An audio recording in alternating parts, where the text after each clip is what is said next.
into the mic saying, okay, Angie? Testing 1 2 3. Testing 1 2 3. Can you hear me okay? Is she up on the mic? I think she was. Yep. One more time, please. Testing 1 2 3. Yep, that's fine. You've got both your pots muted. You've got dead air now.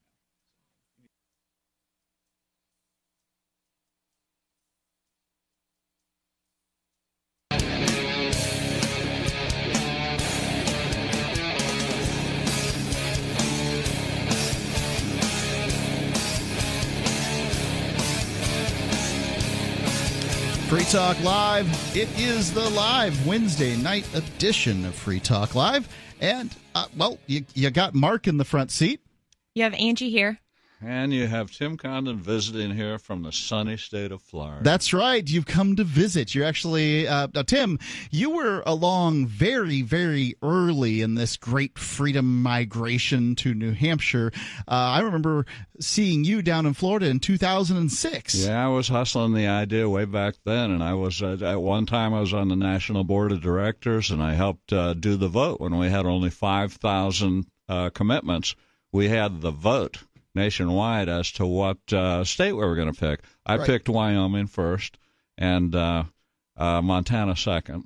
You're Wyoming first, Montana second, and you want to go out west, all right? Yeah, no, I didn't want to go out west because I picked Vermont, of all things, as third.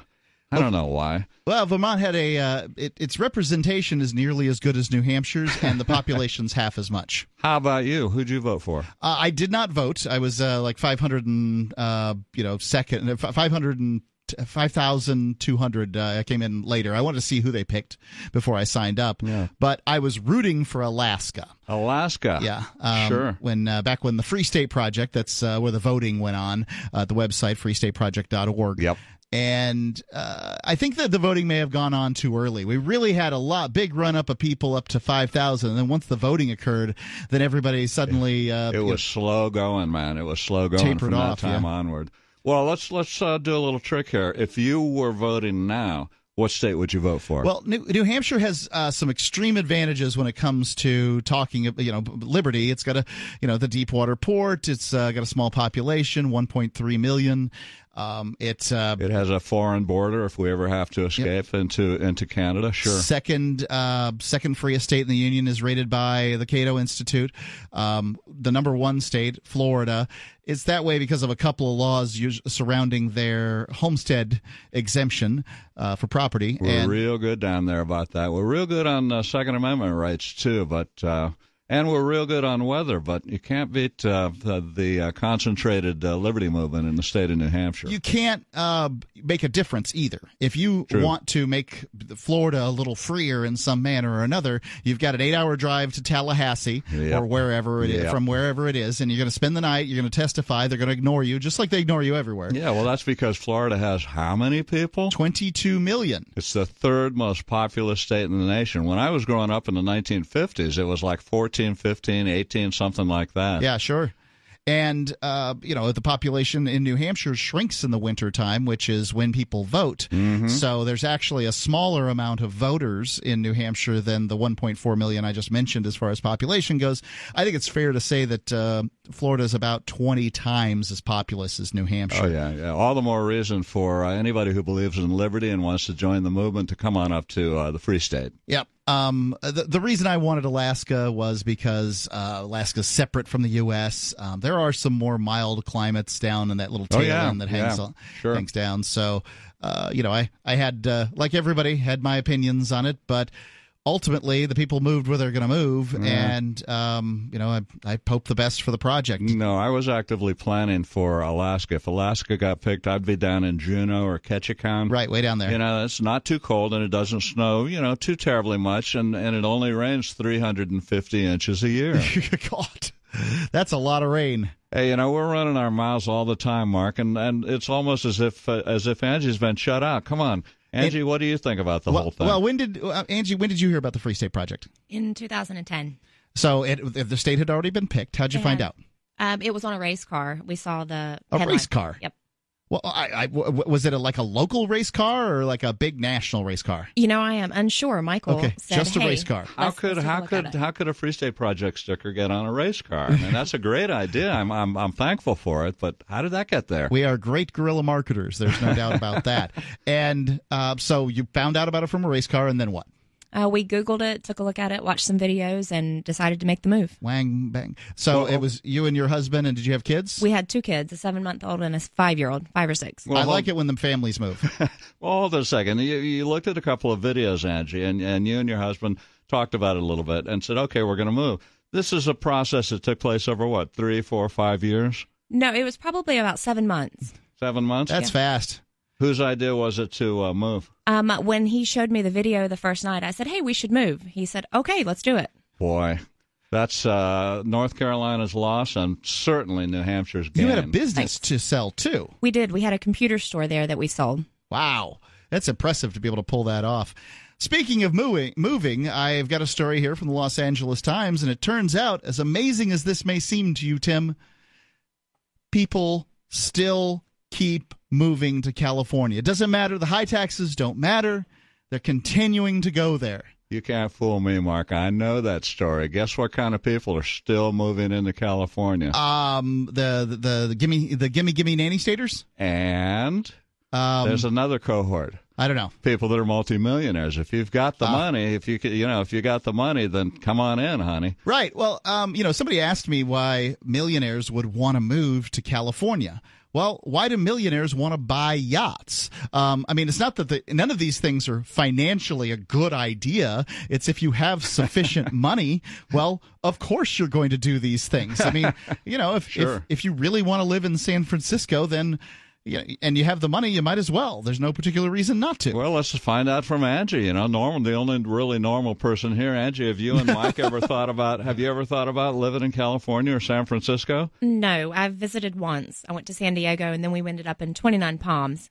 29 Palms, I remember it well. And I was there for a half year. It was not somewhere that I would move. Yeah, everybody needs to know that I'm just getting to know Angie, and lo and behold, her husband, Mike, is a former, not an ex, a former Marine, just like me. And we were both stationed at 29 Palms. I got a lot to talk to your husband about, Angie. Oh, he'll enjoy that. There's no, I guess there is no ex-Marine. Is that the idea? No, once a Marine, always a Marine. Yeah, that's the idea. Well, back in the day when I was in the Corps in the late 60s and early 70s, you always said, I'm a former Marine. If you weren't active duty, then you were a former Marine. But now it's changed to once a Marine, always a Marine. I don't know, I don't know if I can get with that. I'm kind of doofus. Now, you had used the term gyrene to describe a Marine. What does that mean to those of us who... The only time I've ever heard the term was in the movie Avatar. The Marines have all kinds of nicknames, Leatherneck, Devil Dog, they're historically based. And one of the funny ones is, you're a gyrene, are you? A gyrene? And whenever I meet anybody and they say they're in the Marines, they were in the Marines or a Marine veteran, I say, so, you're a gyrene, huh? And I said that to Angie a few minutes ago, and she said, yeah, as a matter of fact, she knew exactly what it meant. But what does it mean? It's just humorous? I'm not sure exactly what it means. Well, it's Marine, gyrene, it's just a humorous play on words. Okay. So I thought maybe it was Jarhead and Marine stuck together. I don't really know what it is. No, they're Jarheads too, though. Yeah, I've certainly heard that terminology. I imagine that refers to the flat top. Like flat on the top, like a jar. I don't know. That's probably accurate. I don't know where Jarhead came from. I thought Jarhead meant that you were kind of stupid and didn't have any brains. I've heard people accuse Marines of being willing to salute a lamppost. But I do like the notion that that a Marine is a rifleman first, right? Like you use your your sidearm to fight your way to your rifle. It's clearly a better weapon. Handguns are fine for civilian use and all that stuff, but a handgun in the hands of a soldier should only be in the hands of an officer. That way he can shoot the people who are closest to him for not working hard enough. As a former Marine, I think I can speak for all former Marines. Every American should have a battle rifle in their own home and have plenty of ammo for it so that if things go sideways, will be rough and ready. What do you think, Angie? I completely agree. Well, I think I'm in love. I think, right. No, who wouldn't be? We'll get into this story here about California and the people moving there in just a few seconds here. The number 855-450-3733. It's 855-450-FREE here on Free Talk Live.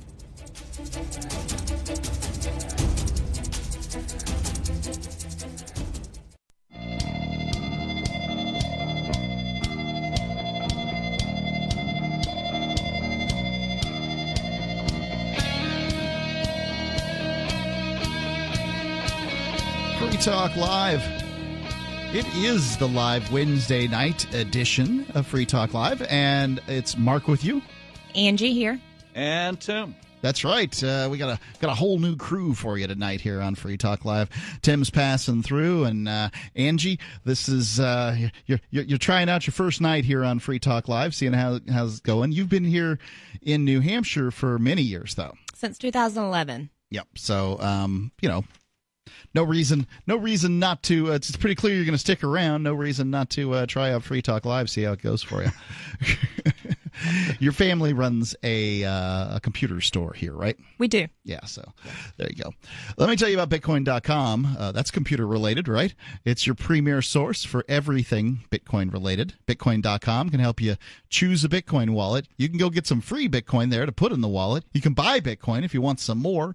They can show you where to spend Bitcoin, places like Save at Purse.com. You can also read the latest news or engage with the community at the Bitcoin forum there at Bitcoin.com. You can learn more by going to Bitcoin.com. All that news is very useful there at Bitcoin.com. I find it to be a great resource. Bitcoin.com.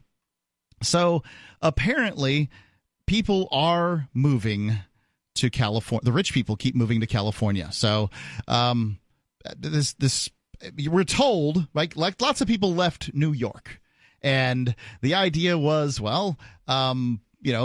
rich people will leave if you keep taxing them higher and higher, but it doesn't seem to be the case in California. And it's probably worth looking into this and seeing, well, what does it take to get people to leave? Well, I mean, if you're talking about the confiscatory tax rates of California or of New York, you're talking about people that have plenty of money. Like the old saying, if you got a 100-foot yacht, if you have to ask how much it costs, you can't afford it. Right. And now New York is the 50th freest state. California is usually 49th, but it may be 48th. The thing is there's no contest as to which is the least free state. Yeah. New York is by far runaway the winner. Yeah, I mean, I don't want to say that New York sucks or anything like that, anything bad about them. But if you live in New York City, you pay a borough income tax, you pay a city income tax, you pay a county income tax, you pay a state income tax. I mean, it's insane, man. It's crazy. Yeah, it doesn't. People want to live in New York City enough that they'll keep on paying these things. Apparently so. Well, there's good reason that a lot of people have to live in New York City, but as far as less and less of it, though. I mean, as time goes by, more people can work remotely. Yes. There's certainly jobs where you got to be in New York City, but as time goes by, Rush Limbaugh found that he didn't have to be in New York anymore and just decided, I'll build a studio from my house in my mansion in Palm Beach, and everything will be fine. That's right. He picked up everything. He owned a lot of property up there, or at least a multi-million-dollar apartment or condominium, and he said, I've had enough of this. I don't need to be here, and off he went. Yep. This whole trend of people being able to work out of their homes, Mark, is really, really dangerous for the parasite classes, the political parasite classes, because if you can work anywhere, then there's no reason in the world for you not to move to New Hampshire. But if you do move to New Hampshire, please don't bring your voting patterns, your California or New York voting patterns with you. You know how dangerous that is. Right. Well, we already saw what the result is. Why continue doing it? The greatest threat to the state is the massholes beneath us. Really. Some of them don't like living in Massachusetts. They move up and continue voting the way that they did. Yeah, in a lot of cases, that's good because, one should have a different place to go to. But in other people who have really crappy voting habits, not so good. Well, you're taking a good example is what California has done to Colorado, Nevada, and Arizona. That's happening right now. They're all getting out of California because it's such a third world. Can I say that word? No, I can't say that word on air. You cannot say S-hole. It's such a third world mess. Yes. And then they keep on voting for Democrats. I don't want this to be a Democrat versus Republican thing because many Republicans are just as bad as Democrats. Indeed. We're being sold down the river by both sides. Let's see what the LA Times has to say about all this. Yeah. Are the rich people fleeing California to escape astronomical state income taxes? That's the word. But it's fake news. In fact, more wealthy people are moving to California than leaving, research indicates. It's the poor and middle class who are departing. And it makes sense. If you're getting rich in California and can afford to live comfortably here in this balmy climate, there's little incentive to leave except to stick it to the tax collector in Sacramento. If you've got your business here and you're making money, it's hard to leave, says Alan Zarenberg, president of the California Chamber of Commerce. And if you're making money in California, you're still going to get taxed here, even if you live in Texas. It's true. If you've got the business there, that's where the taxes they hit you. Yep. If you've got a business elsewhere and live in California, they hit you there too. Yeah, and if you have a business in California and you move out of California, or they do the same thing in New York, they chase you down wherever you go to try and squeeze you some more. Yep. Get out of here. President of the Foundation for Commerce and Education, a chamber affiliate, cautions you can't shelter your income simply by moving out of the state. If your business or work are in California, that's where you're taxed. California's very aggressively collects taxes. There you go. But he adds, if you're retiring or living off of instruments, that's different. You can move to Nevada where there's no state income tax and live off the California public pension without paying either Sacramento or Carson City. Sounds good to me. Right. So you can work for your life with California, make your money from the state or county or wherever, and then when your pension comes through, you move to Nevada, and you don't have to pay the tax on the pension. Absolutely. Except, isn't California saying if it's a California pension, you're going to get taxed on it regardless? Well, that has not happened yet. Did I hear that? Well, not so. You never can tell. These rapacious government agencies are always coming up with new ways to get money out of you. Here. Yeah. The long speculated California tax escape was mentioned in a lot of emails last week after I wrote about, this is the author here, superstar slugger Bryce Harper. He rejected competitive offers from the Dodgers and San Francisco Giants and signed a 13-year contract with the Philadelphia Phillies in low-tax Pennsylvania, avoiding California's highest in the nation, 13.3%. Income tax was just one of the several reasons Harper signed with the Phillies. He also liked their hitter-friendly ballpark and he felt comfortable playing in the National League East, where he spent his entire major league career. Does it say how much money he saved in taxes in that article? Well, it's a $330 million contract, and I don't know what the tax rate is in Pennsylvania, but the tax rate in California is like 13%. So if you just say it's 10%, he saved $33 million. I read in another article about this same phenomenon where they said he'd save over the course of that entire contract $50 million. Well, I wouldn't doubt it. That's a real saving. Yeah, and if you think about the property taxes, you can live more cheaply in many cases. Yeah, but many of the rich people want to be close to other rich people. You know, what's the use of being rich if you can't show it off to other rich people, right? Yeah, and as long as you have a big wall around your estate, I mean, there's no problem, no matter how much of a third world mess you're in. In many cases, they just live in little cloistered groups, and people stay out of their areas. But whatever it is, the number 855-450-3733. What do you think rich people want to stay in California for? 855-450, free as in freedom. Bitcoin.com wants you to know about SaveItPurse.com. Since launching in 2014, over 200,000 users have saved an average of 15% for a combined $4 million using Bitcoin, or BTC. And now you can use Bitcoin Cash, BCH, to fund your account. You can save between 5 to 33% on things you're going to buy anyway when you shop using SaveItPurse.com. Add items to your cart, fund your account, select your discount, and save. SaveItPurse.com. SaveATPurse.com.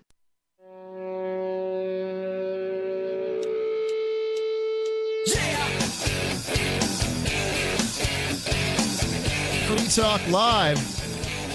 It's the live Wednesday edition.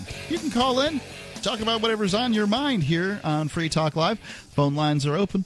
The number is 855-450-3733. It's 855-450. Free as in freedom.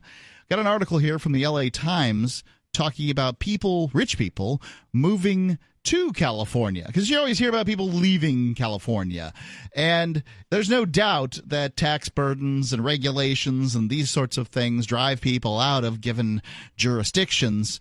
But it appears as though rich folks, no, they want to live around rich folks. I'm telling you, Mark, it's a classical man bites dog story. You know, I mean, come on, everybody's leaving California, and for good reason. A man bites dog story, that comes out of Florida.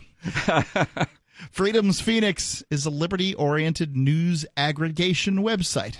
Do you want to hear the newest and freshest stories and perspectives on current events from those who value liberty?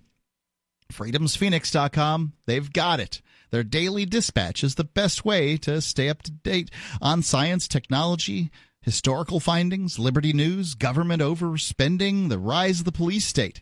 It's freedoms with an S, phoenix.com. You go over there to freedomsphoenix.com, sign up for their email, their daily dispatch, and like I have, I love getting this thing. This is where I get my show prep. freedomsphoenix.com. So back to this story from the LA Times. They were talking about this baseball player. I'm sorry, I don't know baseball players' names. His name's Harper, and he decided not to take Bryce Harper a job with some of the California teams. He would rather play for Philadelphia, and he saved some money doing it.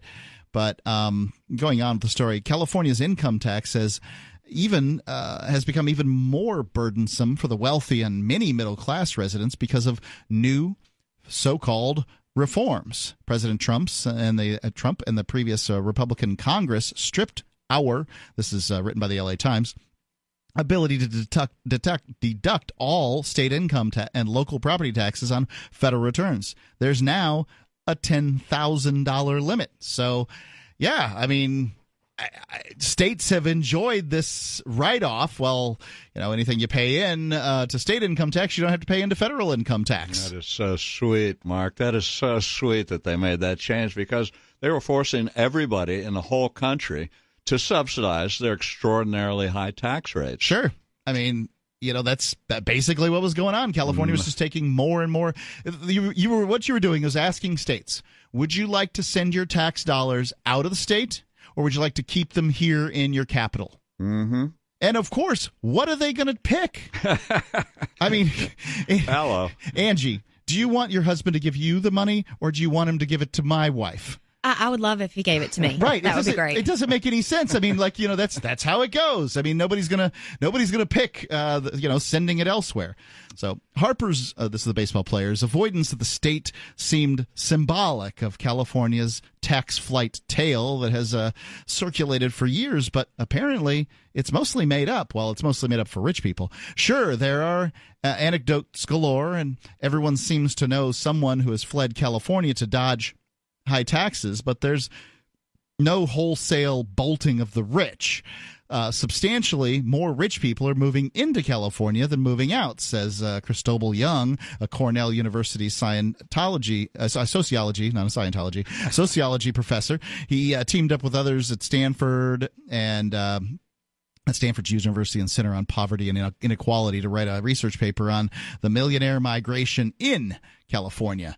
And the fact that you're not losing rich people like you thought you were may be something to celebrate, certainly, but California's population really is moving to places like Texas, Arizona, Nevada, a whole bunch of different places.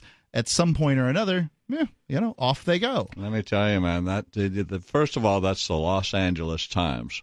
That's one of the biggest newspapers in America. Yeah. And I only got 2 words. I only got 2 words to give to you about what comes out of Los Angeles Times. Angie, back me up on this. Fake, news. It's fake news. Come on, I mean, nobody's staying in California unless you're coming in over the border and you're a poor peasant from Mexico. Well, I think the rich people have no particular reason to leave. Like they can afford it, and if you like, different rich people want different things, right? Sure. So you think about William Shatner and his ranch out in Montana. You think about Rick Schroeder and his place out in Wyoming, and some like people get money. And then they're going to do the thing they want to do. Yeah. If the thing you want to do is sashay around and impress other rich people, then California is a great place to do that. Well, there's much to be said for California independently of that. It really is beautiful out there. It's gorgeous, I lived out there. It's dry. I lived out there for a few years when I was a hippie and I had hair and everything. But I mean, it's got a beautiful coastline, and San Francisco is a beautiful city. But the fact of the matter is the liberal politics, Democrat politics, they're just destroying it. Angie, you said you had visited California, right? I have. I flew into San Diego. What was your impression? I love San Diego. Really? It was amazing. How long ago was it? Oh, it was in 2002. Were there a whole bunch of people living in tents on the streets? And I That's did not not notice San Diego. That. No, San Diego's not going to put up with that crap. That's Portland, Seattle. There's San Francisco. Probably San Francisco. I haven't been to San Francisco in 2 decades now. But, nonetheless. So, Angie, what you're telling us is you'd like to live in California. If I had to live there in San Diego, I probably would. If you had lots and lots of millions of dollars. I would need lots of money. I'm sorry. Over to you, Mark. No problem. Let's go to Danny calling in from New Hampshire. Danny, you're on Free Talk Live. Check. Howdy. Hey, what's going on? Yeah. So that's actually a shame that you would choose California over New Hampshire. I mean, the weather probably brings in all of the kooks and such. Well, Angie, what do you think? The weather better in California or New Hampshire? Oh, the weather in California was nice. Yeah, it's gorgeous. When I was there. Yeah, but she doesn't want to. Don't get us wrong, Dan. Angie didn't say she wanted to move to California. No, I won't be leaving New Hampshire. with lots and lots of money. Well, that's my question actually today, is about where in New Hampshire. I mean, there's plenty of information comparing New Hampshire to the other states, and it's a really good state for economic and social liberty. But there are plenty of different municipalities with all sorts of different zoning laws and all sorts of different ordinances. What do you guys think? Yeah, I think that it's a really great question. And to answer where should you move in the world, you first have to ask yourself, what are you trying to achieve? If freedom's the idea, which freedom do you want? And if you want to work toward, if you want to hang out with a bunch of libertarians and work towards more freedom for everybody, New Hampshire's a really good place to give that a shot. It's great for education for kids, a great place to raise a family. There's a variety of reasons. Oh yeah, they just passed a bunch of school charter stuff, right? Yep, and it's getting better School choice as time goes by. But once you decide to move, if you're going to decide to move to New Hampshire to participate in, say, the Great Liberty Migration, where do you go? And I would ask, I mean, are you looking for city or country, or what are you looking for, Danny? Well, it's a bit of a joke because I think the biggest city in New Hampshire is probably Boston. I mean, there aren't really any big cities in New Hampshire. Right. There's Manchester, which is nearby, or you can live in near Boston and one of the basically suburbs, outside suburbs of Boston. Well, Dan, are you a mover? Are you a free stater, a mover to New Hampshire, or are you a native? Yes, 100%. I am a signer. I signed on. I'm moving from the People's Democratic Republic of Virginia. And I'm just looking around the state right now trying to see which municipalities, how they really compare to each other, really. Interesting question, because I was involved in the very inception of the Freetown Project back in 2004, 2005. Well, you can tell us about that Freetown Project here in a moment. Danny, could you hold the line? Sure. The number is 855-450-3733. Or you can use our Discord lines, and you'll sound really great. We've actually got somebody in there now. It's you just go to discord.freetalklive.com. There's an app there. You can download it and put it on your smartphone, and you'll sound just a lot better. Discord.freetalklive.com.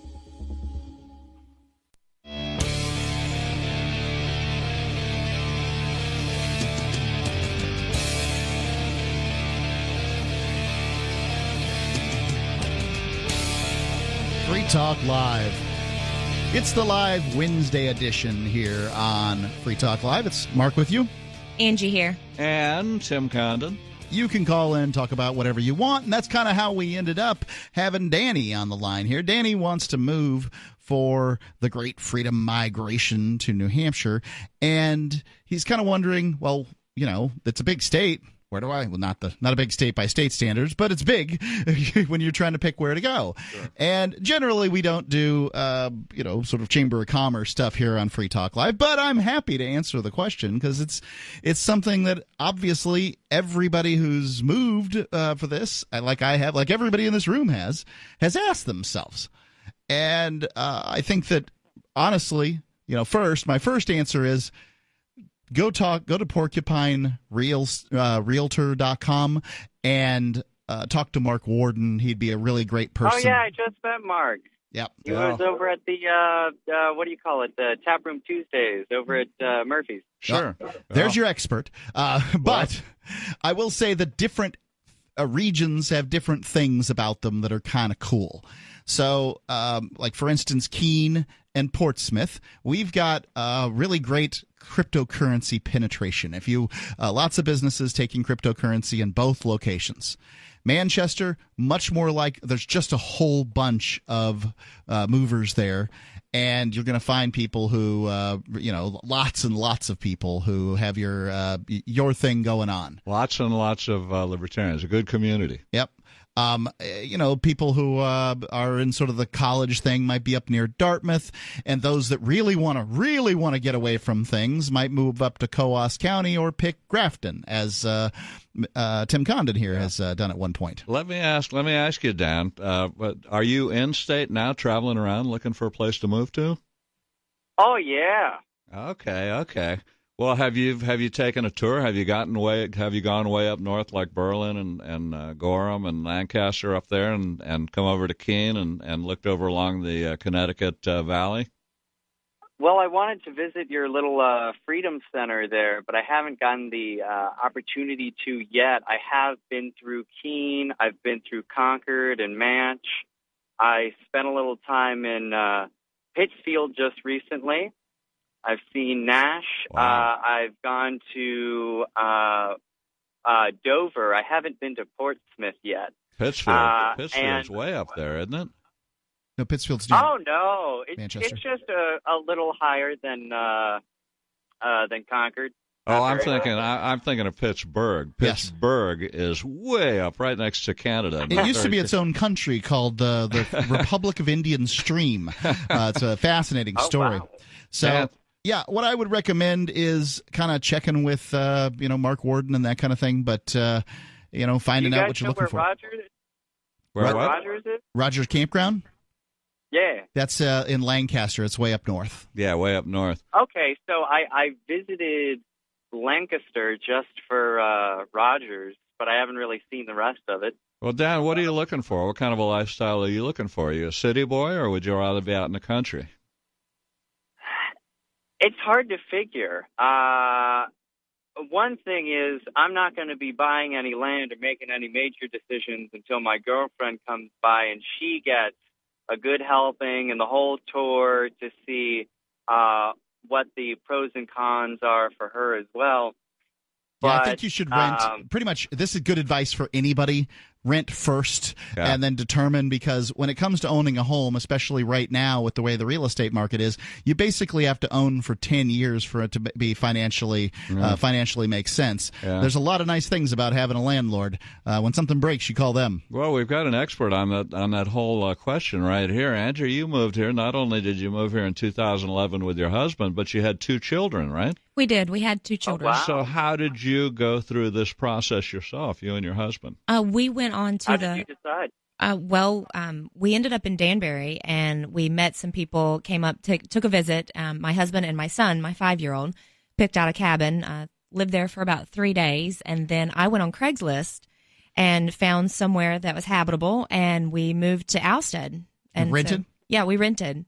And Danbury, that cabin was not habitable. No, we had no running water the entire time we were there, and Yikes. that was a necessity with kids. Well, it depends on how rough you want to live, Dan. Danny, I recommend a place with running water. Yes. Thanks for the call.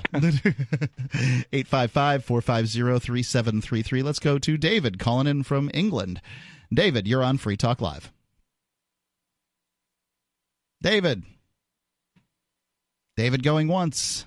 David going twice. We'll put David on hold, see if they'll have the board op check in on him. Let's go to Bad Slave calling in from New Hampshire. Bad Slave, you're on Free Talk Live. Mark, it's hey, what's going on? From you. Yeah. Hey, you know who this is, right, Tim? Oh, Danny boy, the Fifes are calling. Is that you? Right. Is that you, Danny? You got Abel here. Oh, okay. Close enough. Close enough. Abel is close to Dan. Go ahead, man. Good to hear from you. Yeah, it is. Did you already go to Bob's funeral? Yes, it wasn't a funeral. It was a memorial. Memorial. Yeah, I did go to that. To check in on that real quick, an important founder of this great freedom migration. His name was Bob Hull. He sponsored Free Talk Live back when we were still in Florida many years ago in order to bring more people to New Hampshire. He has recently passed away from cancer. It's really sad. But these things happen. Ladies and gentlemen, I would recommend see your doctor on a regular basis and go for your checkups. Yeah, Bob was part of the Freetown Project too, and he was also a member of the state legislature, and just an all-around great guy. And you, Abel, would be able to make a recommendation to Dan, our previous caller, about Grafton, wouldn't you? I want people to move to Grafton. I'm a little disappointed in kind of some of the politics that have generated there. Once you get enough libertarians in one place. Are you talking about the politics generated among the libertarians themselves, or between them and the non-libertarians? Yes. Yeah, there's been so much conflict. Well, that's a feature, not a bug, Abel. I mean, Mark, Angie, back me up on this. When you get 2 or 3 libertarians in one room, you have 8 different positions. At least easily, yeah. I wish that Abel. I really, really wish that this movement of individualists somehow worked better in a group, but they're really bad at it. So more or less, we just need more of them. Yeah, and I think that if more move up there, particularly the more established ones, because that's what we're getting as far as the movers go. They're people that probably have wanted to move this whole time, but had to prepare themselves. So they're having to take up the time to particularly since 2016 was when we met the threshold. They agreed to 5 years, and people are moving, and I think we get a little more conservative nature of the groups. Yes. Because they're families, they're people with businesses. There's all kinds of good going on, and the people that are moving, just a little less flighty, let's say. Well, isn't that a good thing? I mean, isn't it better for a more conservative type freedom lovers to be moving into the state, Abel? Oh yeah, well, that's what I'm saying, and I'm looking forward to that. And I'm, if people can come and help us get rid of some of the conflict that's been generated in, I was always attempting to moderate some of that while I was there, and I just haven't been able to spend the time up there that I want to. Sure. Bad Slave, I appreciate you chiming in on this one. Thanks for the call. You're welcome. 855-450-3733. That's 855-450-FREE. And, when I think about sort of conservatism and libertarianism. I think on the state level, they tend to jibe a little better than others. But one thing I've never understood is early on, the Democrats arrayed themselves against the Free Staters. And, which do you want? The enemy you disagree with 100% of the time, or the enemy you disagree with 66% of the time? And what they said was, we'll take both of you as enemies. And I guess it worked out for them this year, but it generally works out one term out of every 5 for them. True enough. Yeah, so they're losing. 855-450-FREE. That's 855-450-3733. She seems happier. Her fur is so much shinier, silkier, softer. She has really mellowed a lot. Sheba is 105 lean pounds of shiny, smooth, happy dog for life. The shedding has stopped. The itching has stopped. Since 2001, we've helped more than 250,000 dogs get over their nutritional deficiency miseries. And saved our customers bazillions in vet bills. Everything we tried failed except the Dinovite. Come to Dinovite for help. DINOVITE.com. If you want the dog to be healthy, you got to feed it something healthy. The omega-3 fatty acids. Flaxseed, zinc, alfalfa. The digestive enzymes that are cooked out of regular dog food. Dinovite is nutrition. Dinovite for life. Don't let your dog itch, scratch, stink, or shed like crazy. Come to Dinovite for help. 859-428-1000. 859-428-1000. DINOVITE.com.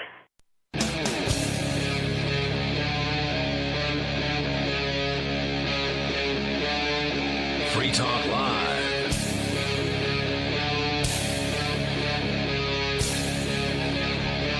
That's right. It is Free Talk Live, and you are free to call in and talk live. That's why we named it that. You can call in and talk about whatever's on your mind. It's Mark with you. Angie here. And Tim.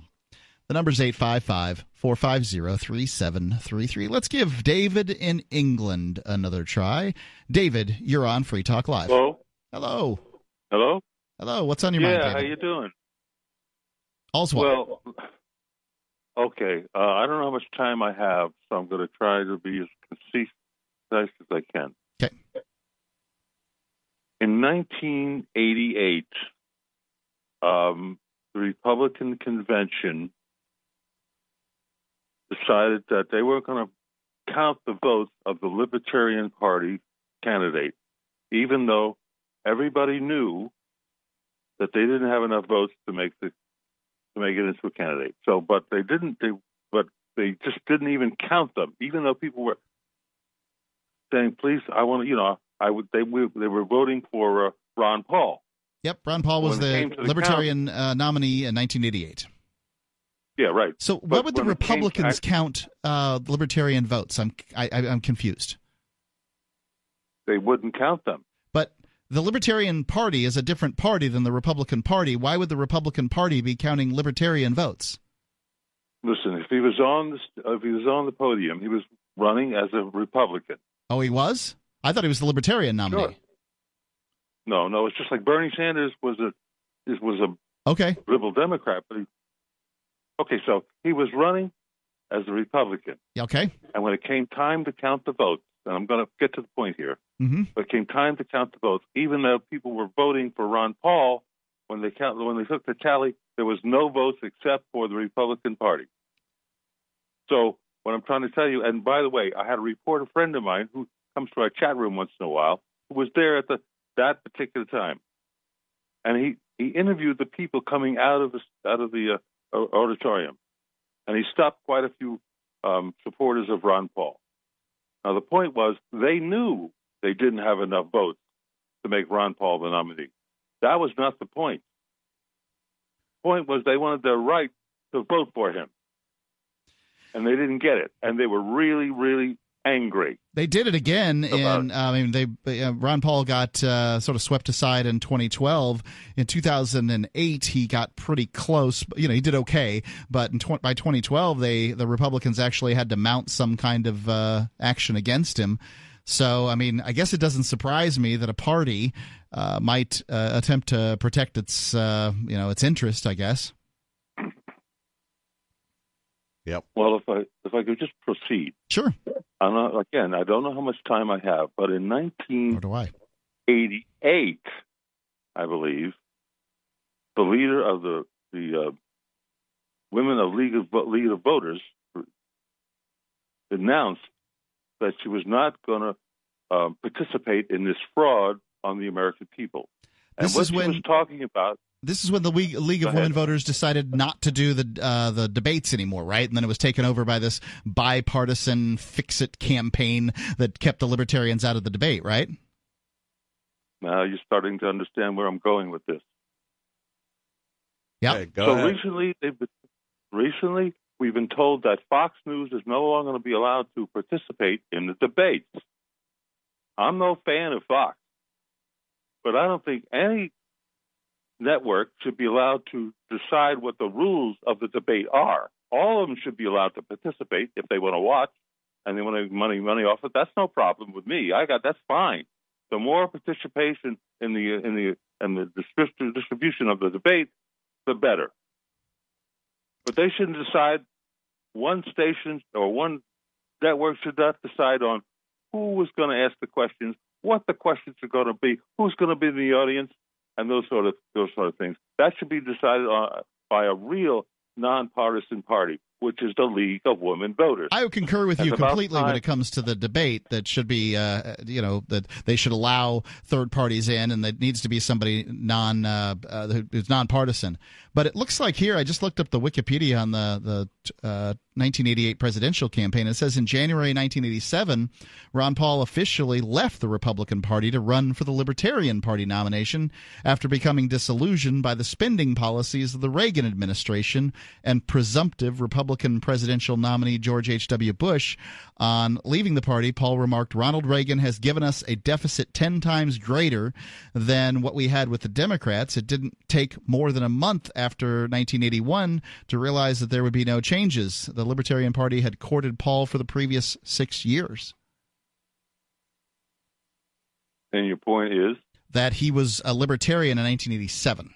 So obviously the I just don't understand this thing about the Republican committee not letting Paul's votes be counted. That part I just don't understand. Well, it's pretty simple. Thank you. They took the vote. Uh-huh. They took the vote, and when people voted for Ron Paul, they decided not to count those votes. Okay, so when the board showed up, when Republicans chose to vote in the Republican nomination for a libertarian, they just didn't count any of them because the guy was a Libertarian Party member? Is that the idea? Now you're starting to get the idea. I'm doing my best here, David. I really appreciate this. That's what we're talking about. They were suppressed. That vote was suppressed. Okay. Even though it wouldn't have mattered a bit. Listen, the Ron Paul supporters, when they came out of the auditorium, pointed out to my friend Gary that they were perfectly prepared to support the nominee. That was not the issue. The issue was they wanted their right to register their vote, and they didn't get it, and the Republicans rubbed it in their faces. Nobody likes a fixed election. I'm not going to vote for Hillary. Is that right? What's that? Nobody likes a fixed election. The Bernie people aren't going to like it. The Ron Paul people didn't like it, and you're absolutely right. Thank you for the call, David. Appreciate it. The number's 855-450-3733. Let's go to Matthew calling in from Louisiana. Matthew, you're on Free Talk Live. Yeah, I'm going to change the second topic. The first topic is for the gentleman Dan, who's moving to New Hampshire. Danny, yes. When it's time for you to look for property to buy, try to avoid hysterical districts. They won't let you change a thing. What's a hysterical district? Historical. We have these all over. Historical district. Yes. They get hysterical when you try to change stuff. Well, they get hysterical over the historical. Yes. Up here in New England, it's a bunch of, wooden rectangles. God knows we couldn't change all that. Right, and they won't let you put insulated windows in. Double insulated windows, which is the biggest home improvement you can make. It not only saves you energy, it helps make your house quieter. The guy who called in about Ron Paul getting jobbed, and if it was in the Republican primary, just like with the Democrat primary, the Republican Party and the Democrat Party are two private clubs that theoretically shouldn't exist, in my opinion, with government backing, but they do because, well, they control the, government. Oh yeah, they have their elections subsidized by you. Basically, the primaries shouldn't be paid for by the taxpayer, but they are. Right, but they can arrange their affairs as they wish. If the Democrat Party decided to have just a shootout, pistols at 40 paces as a method of selecting their candidate, I'm for that. Yeah, that would be illegal. But probably it would be. The winner would be hauled off to jail. It's just that they don't like. Nobody likes like I said to the caller there. Nobody likes a rigged election, and the Bernie people, rightly, are upset with whether or not Hillary fixed the election in 2016. She was prepared to.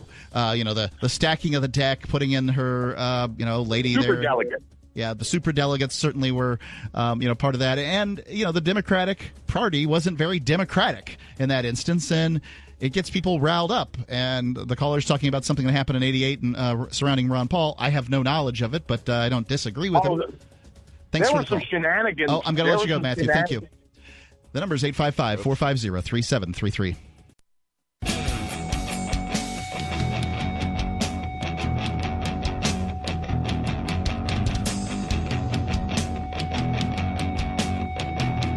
It's Free Talk Live. You're welcome to call in and talk about whatever's on your mind. We've been kind of talking about, where to move in case you want more freedom in your life. Or I guess another topic has been rigged elections here in the U.S. or elections that didn't look so great. Inside the party apparati, I think that there's an argument to be had. I want to tell you real quick about AnyPay. If you operate a retail business and you're looking for a solution for point-of-sale cryptocurrency acceptance, it's never been easier thanks to AnyPay.global. There's no paperwork or approval process to open up an account. If you already have a tablet at your cash register, you're almost done. Just sign up at AnyPay.global, drop your personal crypto wallet addresses in their setup page, and then load their app. That's it. You're accepting cryptocurrency like Bitcoin and Dash and Bitcoin Cash at your store. Get started now. AnyPay.global. It's AnyPay.global. Let's go to Brad calling in from New Hampshire. Brad, you're on Free Talk Live. Hey. Hey. Hey there. How are y'all doing today? Good. All's well. What's on your mind? Well, to go off of what you guys were talking about a minute ago with the League of Women's Voters networks and the whole setup of the debates. And then I think the FSP and, what was it, the Freetown Project or something? The Free State Project and the Freetown Project, yep. Yeah, so the idea behind those projects is to change the way things work from the inside through demographics, right? Demographics. I don't think that the Free State Project's idea is to move as many liberty lovers to one state and see what happens. But the more active you are in your community and voting and things like that, probably the more effect you could have. Go ahead. Right. So why not apply that kind of idea to the networks? The idea of the Free State Project is to, well, at least partially, to gather a bunch of liberty-leaning voters in one place. But apply that to the corporate domain, I guess, and get the idea of how would you put it? If a bunch of people who are liberty-minded were all to buy some degree of voting shares in networks that put on debates, then that would give those shareholders some power over what they do with their programs. I think that might It might work. I mean, it's again, you're going to have the same problem that many of these organizations have, is trying to get the individualists to operate in a group. But yeah, I mean, sure, if Fox or NBC said, yeah, we're going to hold a debate, but we're going to bring the Libertarian and the Green Party person in, likely there would be a certain amount of shock and upset amongst the Republicans and Democrats. I don't know what they would do about it, because they certainly would want the exposure. So it'd be interesting to see what the conflict created. They may very well just go to CBS and MSNBC and say, hey, they're giving us a bad deal over at that other place, and we don't want that. So I don't think that's what Matthew's talking about. Are you talking about like buying stock and using the power of your ownership interest in the networks to turn them in a more honest direction? Essentially, yeah. Yeah, that's already being done right now. You can read about it. There are various left-wing organizations that buy up stock in different companies in order to go to the stockholders meetings or board of directors meetings and offer changes in their policies in order to make them more what they call socially aware or social justice. And that's not a terrible idea, except that there's a whole lot more of them than there are of us. Liberty lovers are in kind of a short supply these days, don't you think, Angie? I do think so. How about you, Mark?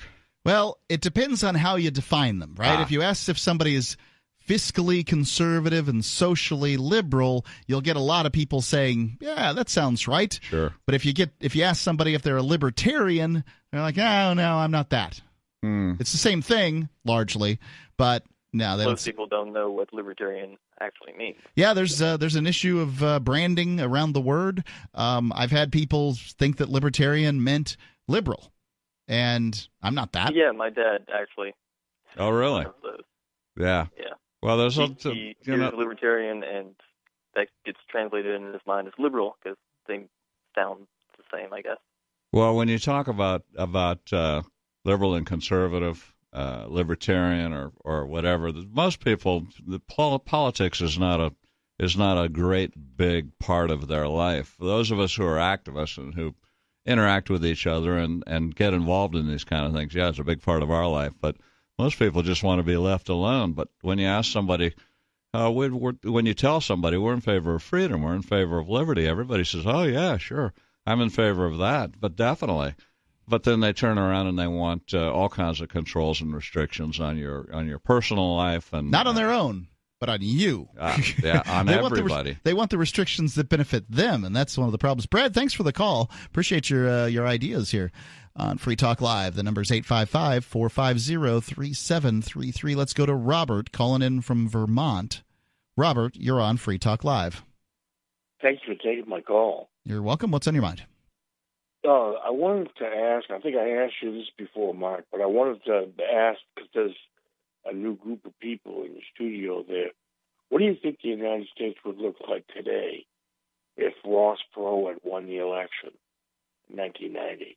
Well, it's I think that was 92. 92, sure. Or maybe 92, right. What would that would have been 92. I don't know that I even know. We're talking about alternative history here. It's hard, tough call. Right. I think that it certainly would have been interesting. I support the idea that he would have won, but he kind of left and then came back, and it was. I can see why some voters lost their momentum surrounding him. I don't know. He had the story of ninjas trying to kill him, and things like that. And I don't know. I would say it would be for the better, but who knows how. Well, keep in mind that was the year that everybody was all the Republicans were looking for somebody else to vote for other than George Herbert Walker Bush, because he violated his solemn promise. Yep. Read my lips. No new taxes. And then he got rolled by the Democrats in status, and the rest, as they say, is history. But Bill Clinton won that election with 43% of the vote. A minority. And you didn't hear the Democrats whining and crying, "Oh, gee, it's a minority. It's terrible. You didn't get the most votes. You didn't get didn't get a majority." But now that Trump has won, with presumably a minority of the votes, or with less than Hillary got, they're all up in arms about it. What's the difference? Well, 2 people versus 3 people, I guess. I don't know. Robert, thanks for the call. Free Talk Live, 855-450-3733.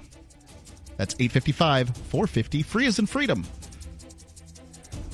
Does your dog itch, scratch, stink, or shed like crazy? Come to Dinovite for help. Order a 90-day supply of Dinovite. Dinovite is nutrition. Pick up 2 bottles of Lico Chops. Get the 3rd bottle free. New improved Lico Chops with omega-3, omega-6, vitamin E. And now, 6 extra direct-fed microbials. Even better for the digestive tract and immune system. Try Lico Chops. Buy 2, get 1 free. At Dinovite.com. DINOVITE.com.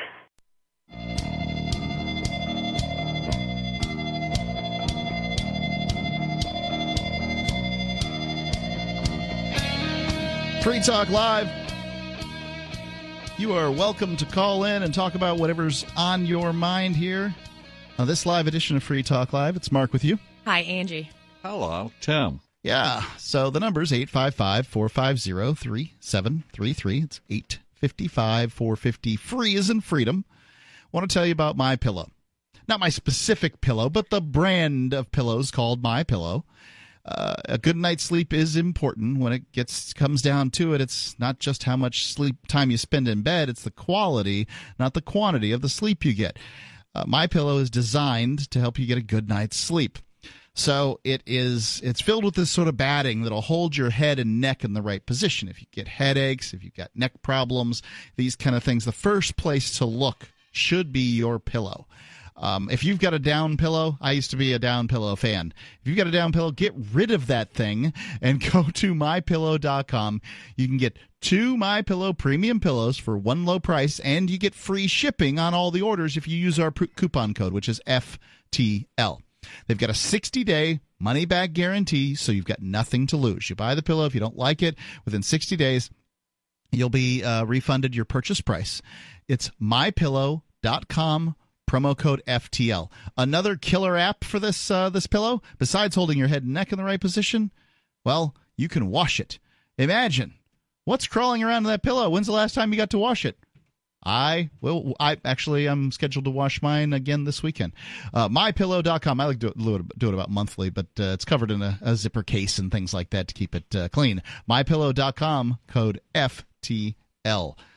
Go to the phones. We've got Sarah calling in from New Mexico. Sarah, you're on Free Talk Live. Yes, there's a personal reason why I'm so dedicated to handing out these Who's Who's political directories. What is a Who's Who political directory?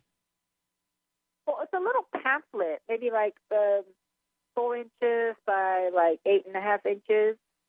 And it's put on by the League of Women's Voters, and it has the representatives, Senate, and that goes to the that make the laws for our state. Right. You can. It's a little piece of paper that tells people what the list of criminals that they'll be voting for is. Right. I mean, the ones that are elected to office, and then also has the city councilors and the city councilor meetings and the county meetings and all different cities. They have their meetings that has that in it. It's a very valuable information. And the thing is that the reason I'm doing it is that they had it laying around at the library, and I actually walked by it for 10 years looking at it. But on top of it was a dog park. On the bottom was camping site, and onto the left was the hiking trail, and the other one was the museums, and around it was a zoo. So I said, I have no kids, I have no dog, and I don't go camping, and I have no need for this nonsense. I thought it was a recreational pamphlet. So, I was looking at it for 10 years, and the whole time I wanted to write letters to my representative that live in this area. So, I mean, to me, it's like a defeat. It's like a hiding the political information. What a disguise! You put it next to like museums and all the parties in the cities and the zoos, and nobody sees it. I'm not sure that I think it's a conspiracy. I think it's largely people just don't care. I mean, when you look at a local election, oftentimes you'll be lucky to get 5% of the voters to turn out to vote, whereas in a presidential election, you'll get 50% of the voters to turn out. So you get 10 times as much interest in a presidential election as you do a local election. Add to that most people, when they vote in a presidential election, they've just decided that this year they're going to vote for whomever, whichever candidate it is, then they go down the list. All right, well, if I'm going to vote for the Democrat this go around, then I'm going to vote for the Democrat and the governor. They vote what they call party line, or the Republican, whichever it might be. If it's a Democratic president, they're likely to vote for a Republican if it's after 8 years. So incumbent president is likely to win. So Trump is likely to win, but on the end of Trump's term, it is likely to be a Democrat come 2024. And then it will ping pong back and forth as time goes by. So in 2024, you'll likely see this big blue wave take over, and the purple states will get Democratic governors and things like that. Well, I actually asked the League of Women Voter ladies to come and do a table and bring like a who's political guide and teach people what's in it. I asked them they could have if they ask permission from the Unitarian Church, and what she said was only thing that they're allowed to do is I said she'll give me the copies. I could come and pick them up and I could distribute it, but they're not allowed to do anything. They're not allowed to explain or talk to people. All they could do is just leave a bundle at the senior center and leave a bundle at the library, hoping that nobody would find it. So they're not allowed to do any of these. So they told me for me to come and pick up a bundle, and I could go to the Unitarian Church because I handed out about 30 copies, and I've asked them to do it, but they stopped them from doing it. They used to pass out voters' guides and explain to people, and they put a stop to it. They put a stop to like explaining and handing out these who's political guide. And it gives too much. I was saying this is a very dangerous material. It gives way too much power to. Well, not even. You think it's silly. People think that most people are not political. They're not involved. But if you have the emails and phone numbers to all of the state reps, you're more likely to use them. Well, you know what? You take a couple of people and you multiply it by like 50,000, 100,000 people that live in New Mexico. It's power. And all of the city meetings, the city council meetings in each city, it's aired. It's the 2 minutes that you speak is powerful. And you know what you say is just, per chance they just lay it around the library. It's your fault you don't find it. To me, they're doing this on purpose. They let you print it. They let you have it out, but nobody knows. They put it in an odd place where they have recreation, hiking trail, and bicycle path. It could be the case, Sarah. What do you think, ladies and gentlemen? Thank you for the call, Sarah. Is it a conspiracy that they're hiding all this information from you about your local officials, or is it in fact just that most people don't care? It's up to you. Yeah. Well, let's ask the person that probably knows the answer to it, Angie. I would say they just don't care. Most of them don't care. I agree with Angie. I'd say they just don't care. But there's another big problem here. You just said something, Mark. Angie, let's gang up on Mark. Can we gang up on Mark? Go right ahead. Mark just said Trump is likely to win in 2020 and next year, likely to win the election. Do you think that's the case, Angie? I think he will probably win, unfortunately. Really? But the Democrats have 20 or 25 people running. Well, that's part of the problem. So there'll be this scrum over, who's winning and who can be, by the way, the most leftist. Right now, the leftists have their moment in the sun. Mm-hmm. And the Democrat Party is not a leftist party by any stretch, but they, on the other hand, they have a lot of the leftists have a lot of sway. Boy. So I would say that you're going to have somebody come up after this, after they've gotten beaten up by their cohort, then they've got to rise up and handle Trump, who's there's been a tax rebate. There's been some success in peace in North Korea. Not that I'm proud of him walking out of that meeting with Kim Jong-un, but there'll be things that people can point to, and usually a sitting president wins. Yes, but who do we like? Who do I like? Who do we like on the Democratic side, Biden or Bernie? Isn't it going to be Biden or Bernie? Aren't those the two leading two people? I don't know. There's Elizabeth Warren who's going in, Cory Booker. There's a whole variety of them. Kamala Harris, Tulsi Gabbard. Right. There's a whole bunch of them, and I don't know. Okay. Well, will we vote for Trump over the Democrat? Or I must see who's available to me. I voted for the Libertarian the last go round, but if Trump pardons Ross Ulbricht, I'll vote for him. All right. 855-450-3733. Free Talk Live.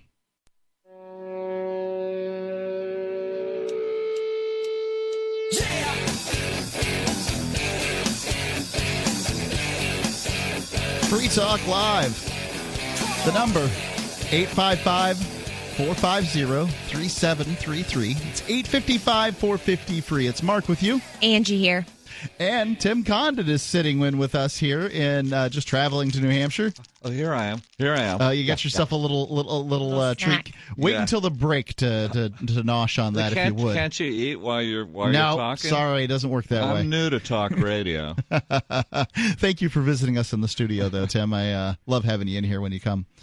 So we had this article from the Los Angeles Times. We had a bunch of calls, and you're certainly welcome to call in. I'm always happy to have you here on Free Talk Live. But we had this article before all the calls about the Los Angeles Times dispelling the notion that rich people are leaving California because of the taxes.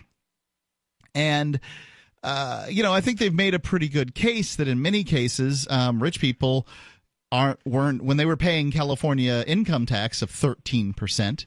That they weren't really paying a California income tax of 13% because you could write off the income tax with the federal government, and now you can't do that as much because you can write off, I think, up to $10,000, but rich people, $10,000 is a large portion of the average person's income. Oh, yeah. But for a rich person, it's not much. Peanuts.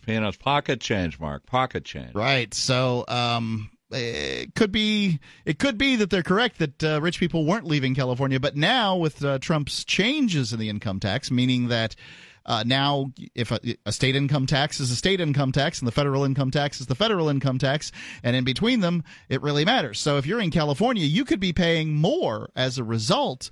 That's certainly possible. Even though Trump gave a tax cut, it's not going to be enough for people who live in, say, California. Now, if you live in a state like New Hampshire or Nevada or Florida, which don't have an income tax, it's probably a nice little bonus for you. Sure.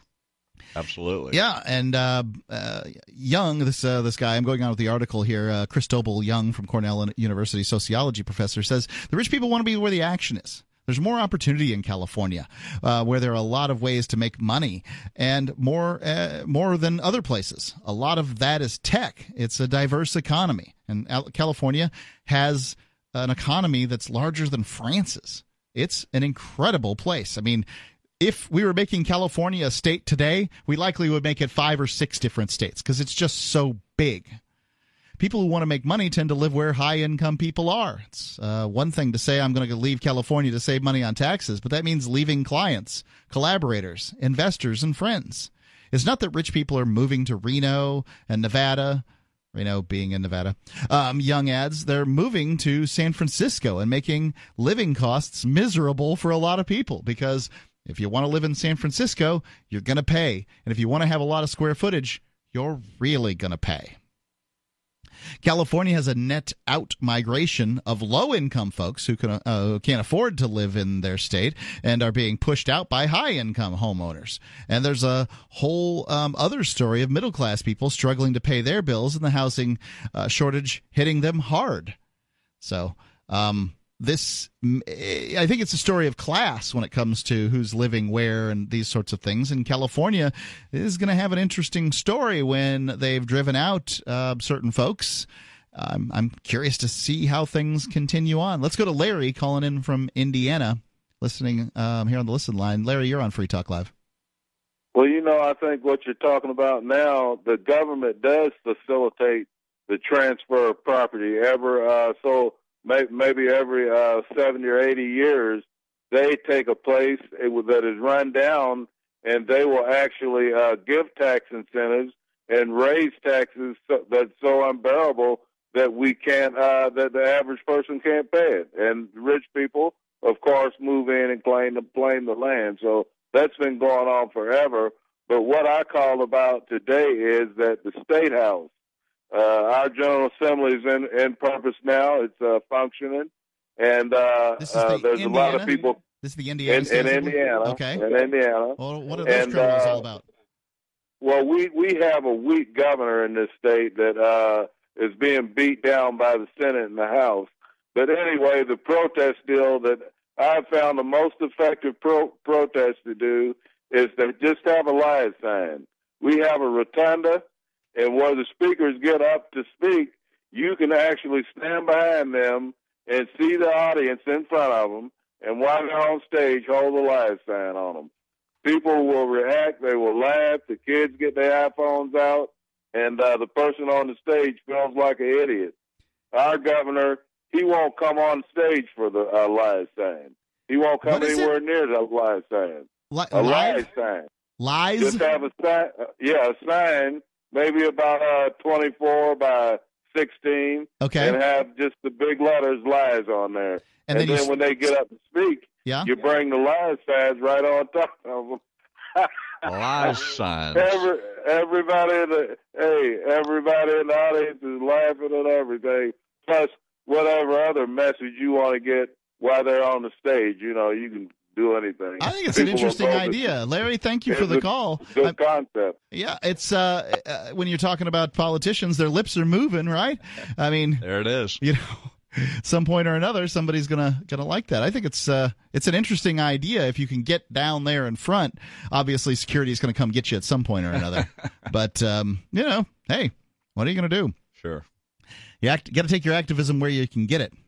So I want to go on with this article here from the LA Times. California, the Stanford report concludes that California has consistently become a more attractive place for millionaires, adding that perhaps, it was for the Beverly Hillbillies, right? Yeah, sure. Beverly Hills, that's Southern California, but that works. Swimming pools, movie stars. The report concludes that they've become a consistent, more attractive place for millionaires, adding that perhaps it is because California has become a winner-take-all economy. So, I mean, considering the amount of taxes that are taken, it's the winner sounds like Sacramento. Similar findings have been reported by other organizations. Although California has had a net-out migration among most demographic groups, it has gained among those with higher incomes and higher levels of education. And when you can't lose your poor people and your middle class people. Your middle class people are what make up your economy. If you're driving them out, you're in bad shape. Yeah, they're not losing California, Mark. They're not losing poor people. Poor people are flooding into California to take advantage of the very, very, very generous welfare benefits, education benefits, medical benefits, this benefit, that benefit, all kinds of benefits. What they're doing is destroying their middle class. So, guess what? California becomes Brazil. Now, what do I mean? Which is like a big disparity. Tell me. Yeah, like in most South American countries, you have a little tiny class at the top 1%, 2%, 3% that owns all of the property and has all the wealth and runs the country, and then you have a very tiny, a small percentage below that serve the upper classes, and then below that everybody's poor. They have a huge underclass. A huge percentage of the population is very poor, and there's a very small percentage of the population that's very rich. But there's nothing in between. There's no middle class. That's what California is doing. Poor people at the bottom, super rich at the top, and in between, everybody's going to Nevada, Arizona, Florida, Texas, you name it. No way to run an economy, that's for sure. Well, we'll find out. I mean, you mentioned how big the economy of California is. It's like the 6th or 7th biggest economy in the world, standing alone. And it'll be very interesting to see how long it takes them to actually drive it into the ground, because they're well on their way. I think one of the things that they're really facing out in California is it's an arid climate. Pretty much everything, not everything, but pretty much everything west of the Rockies is pretty arid, and there's not a lot of water. Sure. At this point, my uncle lives out in Salinas, it's near San Francisco, and he's keeping an eye on things. They say they've had salt water intrusion up to 10 miles from the coast. Whoa. And that means that you can dig down in a well to get some water, and you're pumping up bad water. Wow. That's really, really bad news for a place that has such an agricultural bend to it. California is the place where a lot of people's produce come from. That's right. And it doesn't seem to be like it's going to get better anytime soon. Well, Victor Davis Hanson, who's a classics professor or was a classics professor at the University of California in Fresno, is like third or fourth or fifth generation farmer in the Central Valley. And he writes eloquently about how the farming economy is just being destroyed and farms are being destroyed and nothing is being taken care of in terms of infrastructure. Yeah, it seems like farms have turned towards large corporate farms, and those have more of an interest in quarterly profits and less of an interest in maintaining the land over time. If you have farmers that the son's gonna take over the land from the dad and that kind of thing, you want to protect it more so. Now it seems like it's less of that. And this is Michael Dean from the Freedom Fiends. I've run websites since 1996 and have used over a dozen web hosts in that time. AgristHosting.com is the only one that hasn't broken my heart. Agrist Hosting's uptime and service is stellar, and their DDoS mitigation is the best I've seen. That's important because if you tell the truth in this world, you'll ruffle feathers. And some people will try dirty tricks to silence your voice. No matter what the haters hit us with, Agrist Hosting keeps our websites online. If you have a mission-critical commercial presence or a world-changing activism site, you cannot tolerate any skullduggery. So go with AgristHosting.com. Have a WordPress or blog site, but you're not satisfied with performance or uptime? Or just want raw hosting? Want to pay with Bitcoin? Agrist Hosting specializes in high-performance hosting with personalized service. Go to AgristHosting.com and click on the button that says Get Hosted. That's AgristHosting.com.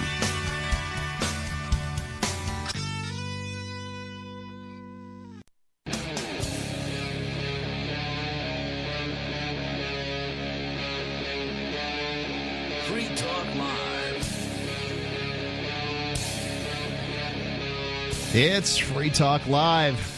Kicking off the final hour of Free Talk Live. You can call in, talk about whatever's on your mind. If you're listening, well, you don't have to be listening, actually, now that I think about it. If you want to talk on Free Talk Live, we are live 7 days a week, 365 days a year. If it's between 7 p.m. and 10 p.m. Eastern Time, you can call in. And then if you say you're listening on your local station and it airs us overnights or in the mornings or whenever it is, you can then hear yourself talking. Or if you called in, you can go to archives.freetalklive.com and you can get the show there.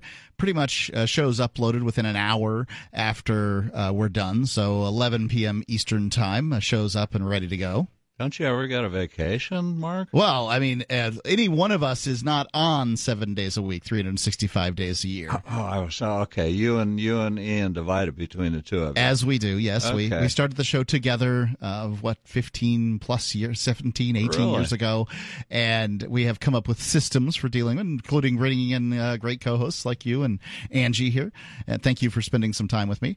And that's how we do it. Well, do you bring people in to teach them how to be talk radio hosts? Because Angie and I would like to know. That's how you do it. Okay, could the next time somebody calls up, can you let me say hello to them? Certainly. Who have we got? Let's go to Tom, calling in from New Hampshire. Tommy, baby, talk to me, Big Daddy.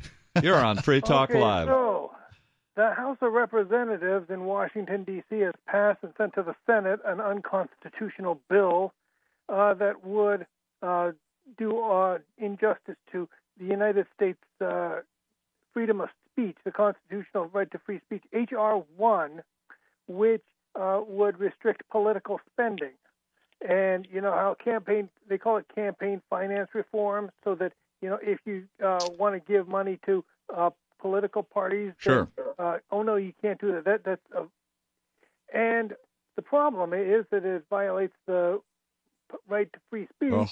And the other solution is you want to take power away from all these people who got lots of money and they can buy members of Congress and stuff like that. Tom, another chess move.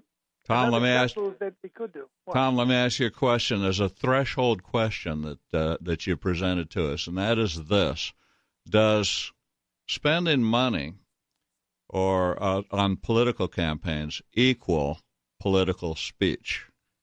Because if it is political speech, then it's protected by the First Amendment of the U.S. Constitution. But if spending money on a political campaign is not political speech, then they think they can stop it. What do you think? Well, I think that spending money, your own money, and first of all, there's a difference between giving it directly to their campaign and you go and run the ads yourself, and that's free speech, first of all. Secondly, the U.S. Constitution gives Congress the power to amend state laws about the times and manner of holding elections, but nothing about the election campaigns for Congress.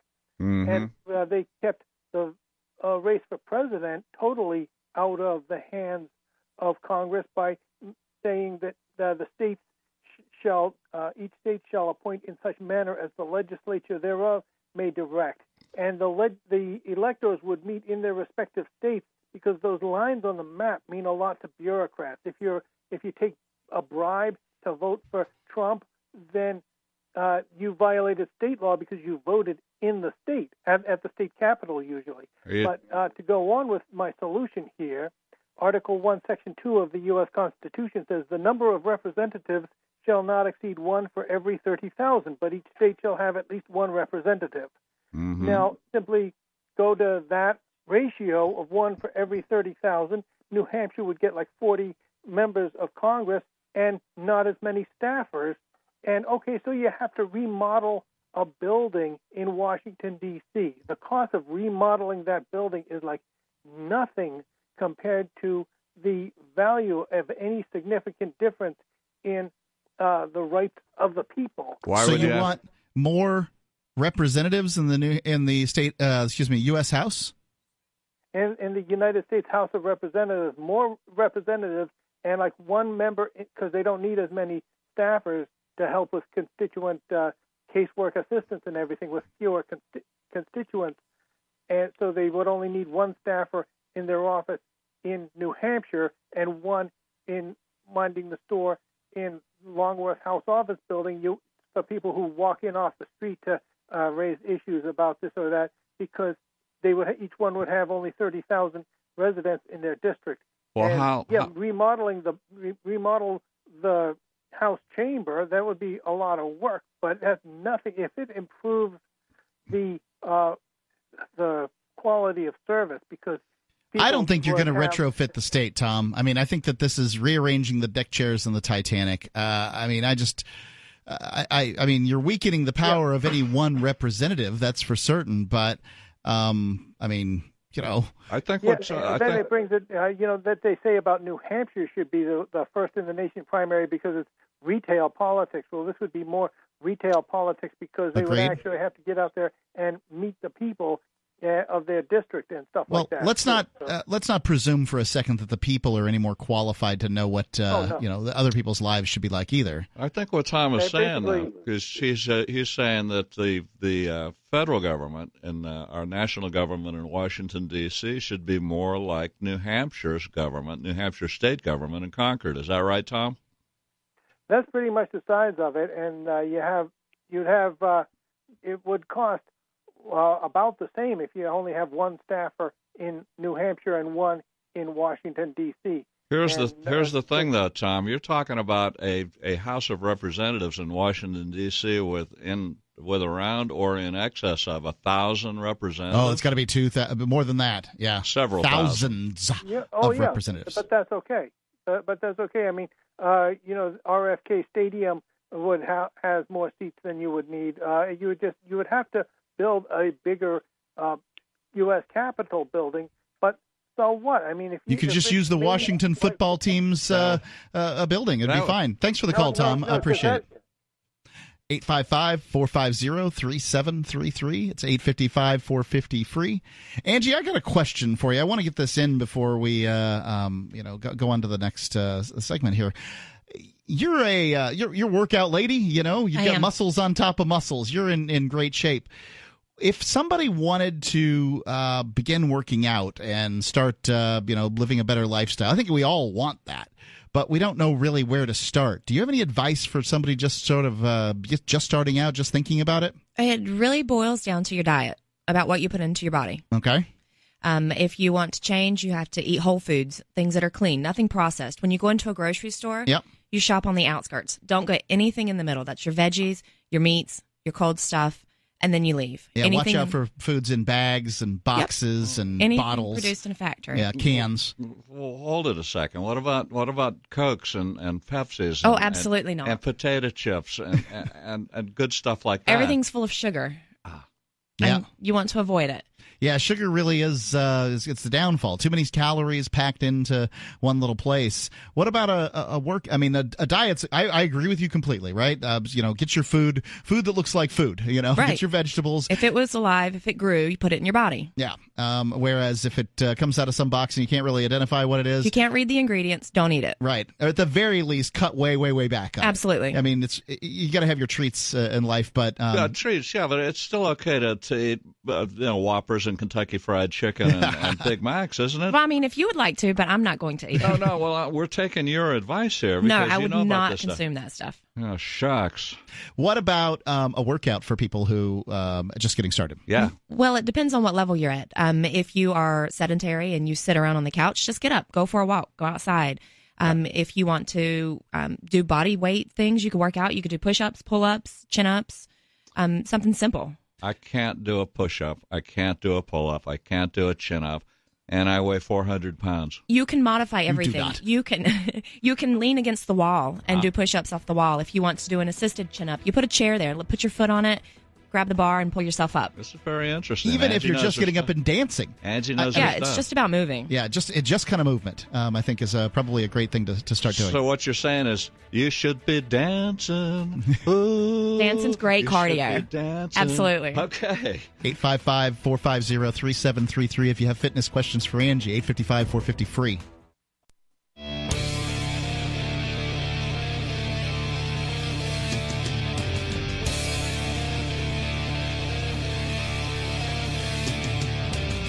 Free Talk Live. You can call in, talk about whatever's on your mind this live edition. It's Mark with you. Angie's here. And Tim. That's right. Tim, get it right up on that mic. Oops. Kind of folks can hear you. I want to tell you about ForkFest. So ForkFest 2018 was a great event, had a wonderful time, and we'd love for you to start planning now to attend PorkFest 2019. It's a bunch of liberty-minded voluntarists, anarchists, and libertarians who are going up to do some camping before the big camping festival of PorkFest. Tim, you created the very first PorkFest. I did. And ForkFest is basically an opportunity to go up there and something that's a little less regimented. Back what it was like when you set it up. Well, the first one was held in December 2005. We had the vote in 2004. And for the Free State Project, yep. Yeah, for the Free State Project, to pick the state. There were a dozen states on the ballot. There were 10. I thought that 2 had been eliminated because of size. Rhode Island was corruption, and Hawaii was eliminated because it was just too Democrat. Yeah, but I thought there were still 12. Shall we go through them? We could go through them. Oh, you know them? I think so, yeah. Okay. Alaska. Yeah. Idaho. Montana. Yeah. North Dakota, South Dakota. Yep, now we're at 5. Wyoming. Okay, Wyoming 6. And that's all on the West Coast. Okay. And then out on the East Coast, you have Delaware. Delaware, starting with the outlier, and then go up to the top, and you've got Maine, New Hampshire, Vermont. And you know what? You're right, Mark. Yeah. That's 10. So what Jason Sorens, the founder of the Free State Project, did was pick the 12 least populated states, because those are the ones that you might be able to have an effect in. Sure. By moving 20,000 liberty-loving individuals to one place. Yep. And then he eliminated 2 of them because he felt that they were just poor choices. That was Rhode Island and Hawaii. Yeah. And Hawaii would be pretty attractive, but it's just not going to work. Well, at that time, Jason was working on his PhD. He was at Yale working on his PhD, and he said, look, you know, the Libertarian Party hasn't done anything. We haven't even won a statewide election, much less a national election. So if we're going to make any changes politically anywhere, we need to concentrate our numbers in one low-population state. And that was a genius. He was a guy at the right time with the right idea. So anyway, we had the vote, and we had a big press conference in New York on October 1st. New York City. 2004 in New York City, and several of us gave speeches. I was on the National Board of Directors at the time, and then we were exhausted. It was an exhausting process doing the vote, taking the votes, and making sure it was a clean vote, et cetera. And so I said, after it was all over, I said, well, let's have a celebration. Let's have a celebration in New Hampshire. And everybody was exhausted. Said, we can't do that, man. It's just too much. And I said, all right, I'll have a party myself. And we did it at Rogers Campground because we had a previous Meet New Hampshire and gathering. That's where PorcFest is, as is PorcFest still. Yes, as it is now. It was a couple of years. There was a couple of years they held it elsewhere. Yep. But it was named the first annual Porcupine Freedom Festival and Night on the Barricades. And it was supposed to be. What are the barricades? Night on the Barricades is a literary reference from John Steinbeck's book Cannery Row. Cannery Row must be, right? Yeah, Cannery Row. And they were talking about a party that was like a riot and a night on the barricades. It was such a great party, and that's what the PorcFest is meant to be. I see.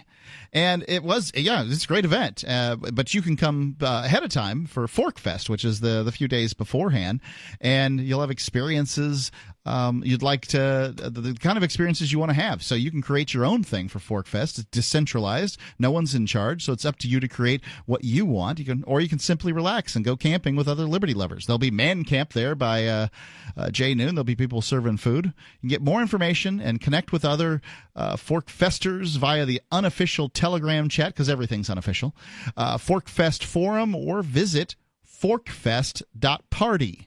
That's forkfest.party. You just type that in on the URL thing and you'll get there, forkfest.party. Let's go to David calling in from New Hampshire. Oh, I'm sorry, David calling in from New Mexico. Excuse me. David, you're on Free Talk Live. How'd you know I moved? Well, you probably have moved, just not as far as I'd said. That's about 1,500 miles short of that, I think. Yeah. So what's on your mind? The continuing on where we left off the other night, and you can interject for your audience whatever you want to for good listening purposes, regarding when small cultures take over the larger population through strategic operations, basically, or in a nutshell, in my language. Okay. And there's a number of different things that I could talk about regarding this, because you'd posed a couple of questions. But one interesting thing that happened in the last couple of days since we had that conversation is this university scandal thing. Can you tell me about the scandal? Well, the William Rick Singer, you know who he is, right? No. Okay, well, he's the center. He's this university scandal. Most people think of it in terms of Ivy League school admissions for children of the rich and famous. Right. It's bad to pay extra money to get your kid into the school you want them to get into. Right, especially when it violates a number of federal laws like these ones right here in this United States versus William Rick Singer defendant, 19 CR 10,078. Okay. Racketeering conspiracy, count 2, money laundering conspiracy, count 3, conspiracy to defraud, count 4, obstruction of justice. Under RICO forfeiture allegations, money laundering forfeiture allegations. Hold on. So RICO has to do with getting your kid into college? The RICO Act? Yeah, it does, because of the way this all went down. This racketeering influenced corrupt organizations. it falls under RICO both criminally and civilly because of the way it went down. And like I said, you don't hear so much the focus on William Rick Singer. What you hear is the movie stars' names because that's what Americans people recognize it, sure. Right, but this guy is the center of it all. Without this one man, notwithstanding whoever he outs, now that he's busted, he's probably going to out some people because he's not the only one involved. Because, like, for instance, the various athletic coaches and such, they were all taking money. This guy was acting as... Yeah, as I understand, in some cases, they would get athletics, the students would get athletic scholarships that were completely unqualified for athletic scholarships because money was on the table to give them scholarships. Right. But the point is that this guy, you don't hear about this guy so much. He's mentioned in passing, but he's actually the center guy, the guy that made the whole thing happen. And I just listed off all the crimes that he did. And this guy is Singer, and it was a kind of interesting, based on the conversation that you and I had. Although this is a kind of a daily occurrence on my radar, but in this case, William Rick Singer is the defendant, and the judge that he's sitting in front of is Zobel. And the prosecutor is Rosen, and one of his corrupt business dealings was Kaplan. And David, can you the guy's name, the Singer guy's name again? William Rick Singer, and the folks can look that up. I'm looking at is Globe. I'm looking at a Globe Intel. If you want to move to the Free State and you're looking for some real estate, well, I know a guy who's really great. It's the Realtor Mark Warden. Looking for a great real estate investment? Consider New Hampshire, which is ground zero for the Liberty Movement. Your first call should be to Mark Warden from Porcupine Real Estate. He's more than just a real estate agent. He's your New Hampshire concierge. Where are the best places to live? Do you want farm, city, the burbs, or forest? Do you want a duplex or multifamily building so that renters pay your mortgage? There are homes in all price ranges in New Hampshire, and Mark can help with financing too. Invest in liberty and property. Mark Warden can help. PorcupineRealEstate.com.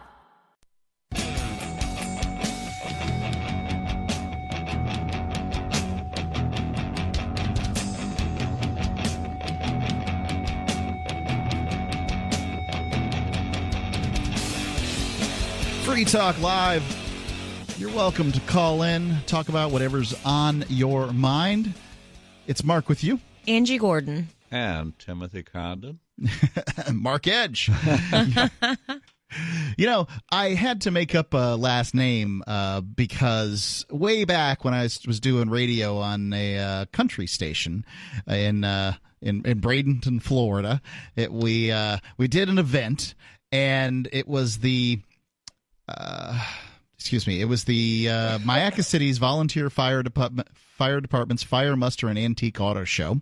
And Mayaca City is highly misnamed. This town has one blinking light. I know Mayaca City. West coast of Florida, sure. Yeah. And, I went out there with the country station. 106.5 CTQ was a pretty big station back in the day in Mayaca City. Pretty much everybody listened to that station. And... some gals came up on these four-wheeler ATVs, and I was handing out my business cards and, talking to people and having a grand old time at the event. And one of them got my business card. And, first thing she did was look me up at the phone book. Remember when we had phone books? Oh, yeah. Oh, you remember, Angie? I do remember phone books. Young thing that you are, I'm surprised. She looked my name up in the phone book and called me up at the house and, sort of asked me out, on a date or whatever. And I probably should have been more clear and very upfront that I had a girlfriend at the time, but I didn't. I just sort of hemmed and hawed and said no, right? And so... she called again another time. I asked me on a date that instead of Mayaca City, like somewhere in between where we lived. And then the third contact from her was at my house. Did you shoot her down the first two times? I didn't. I could have been much more clear about my position. You were young, though. Right. I'm taking responsibility here because I deserve it. What if she's listening, right?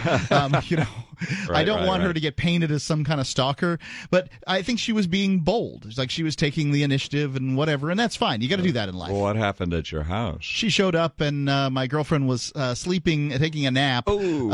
And my mother at the time was on a trip. I mean, mean, I was, a young guy and stayed at mom's house.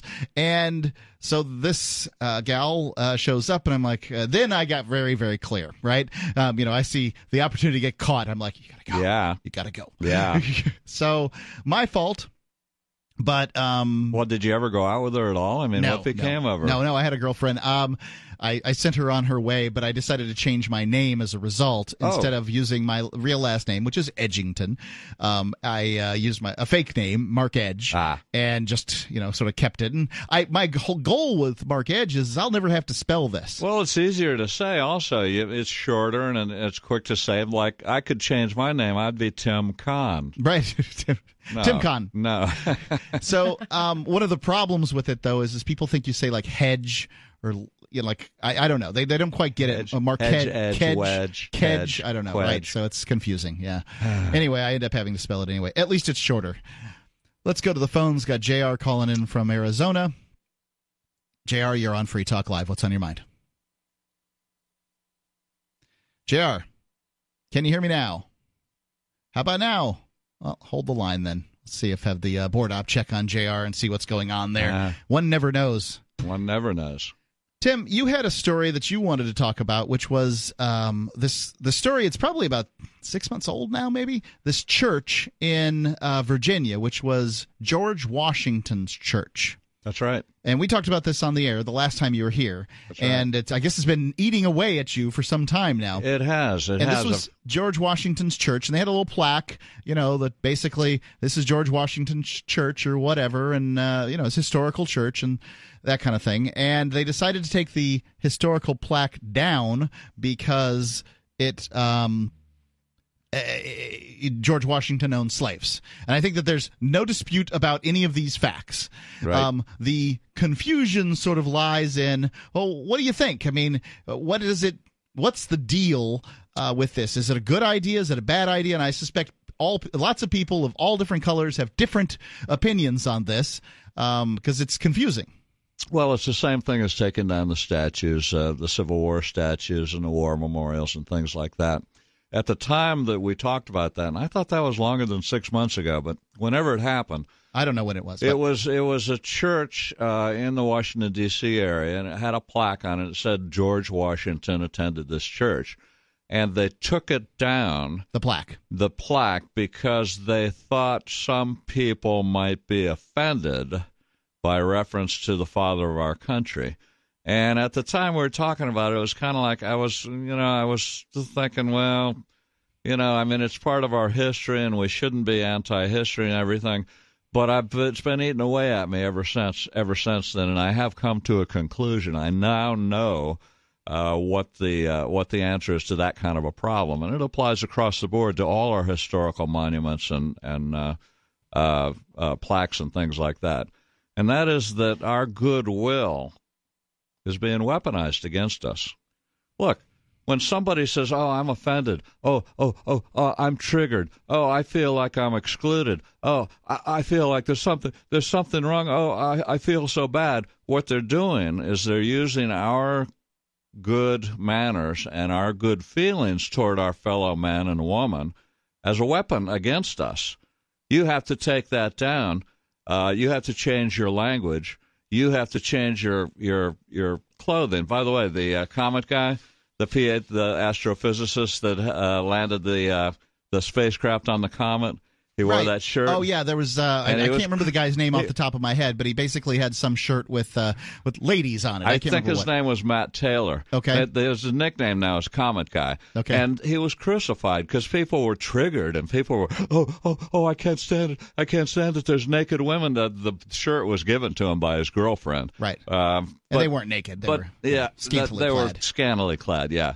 So people are. We're in a place where normal people like you and Angie and me, when somebody says, "Oh, I feel really badly about something, I don't like that, our first reaction is to say, "Oh, well, we'll change it for you because we don't want you to feel bad." The answer is, if you don't like the plaque of George Washington on that church, that's too bad. Go to another church.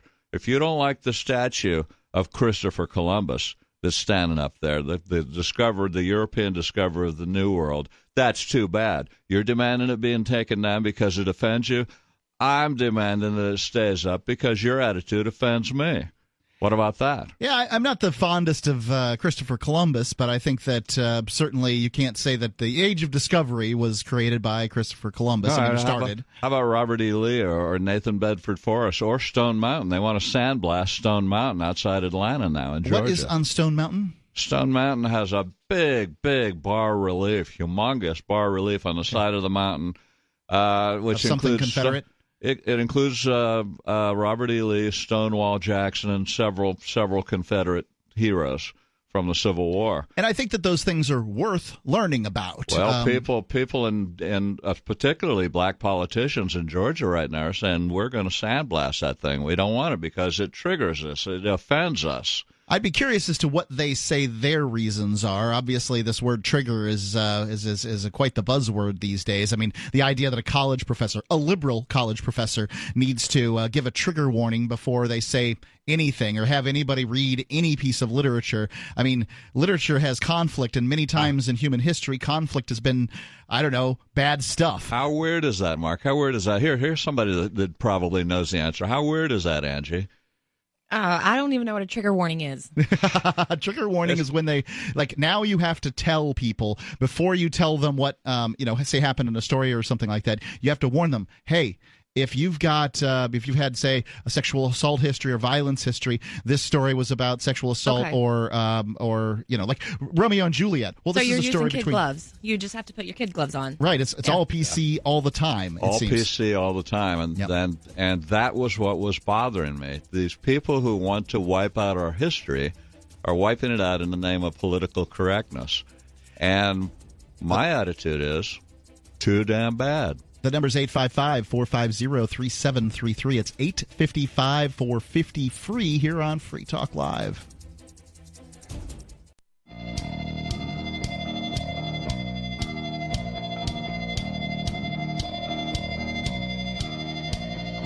Final segment of Free Talk Live. We could still potentially sneak you in if you called 855-450-3733 or used our Discord lines at discord.freetalklive.com.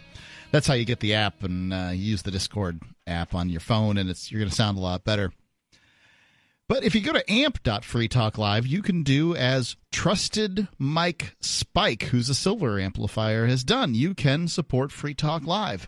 We use all the money to advertise, market, and promote Free Talk Live. We don't use any of them for, paychecks or hookers and below or whatever you might think that we might use it for. In fact, it's all going to promote Free Talk Live. If you like the ideas of liberty being promoted on the radio 7 nights a week, 365 days a year, then perhaps you should consider amp.freetalklive.com. We appreciate it. We use the honor system here on Free Talk Live. If you listen to the show for, if you've been listening to the show for 6 months and you like it, it's a good idea. Go to amp.freetalklive.com. It's amp.freetalklive.com. Tim, I was looking here at you were talking about this relief on Stone Mountain in Georgia. That's right. And it looks very Confederate. I see some Confederate generals here. Robert E. Lee, you said Stonewall Jackson is in there. Yep. Variety of them. Perhaps one of the greatest... I was thinking Jeb Stuart. Jeb Stuart, one of the greatest cavalry officers in U.S. history. Absolutely.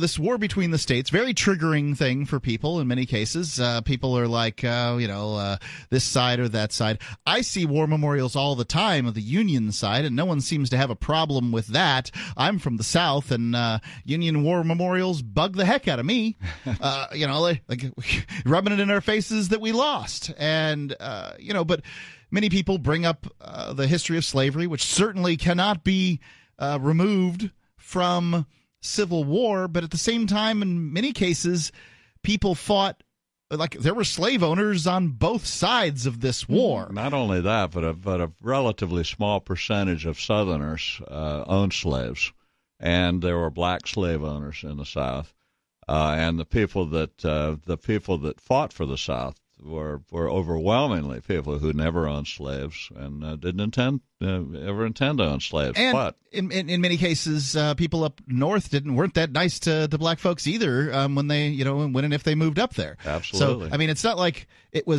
It's not like one side's good, one side's bad, I guess is what I'm trying to say. But that's what black America feels.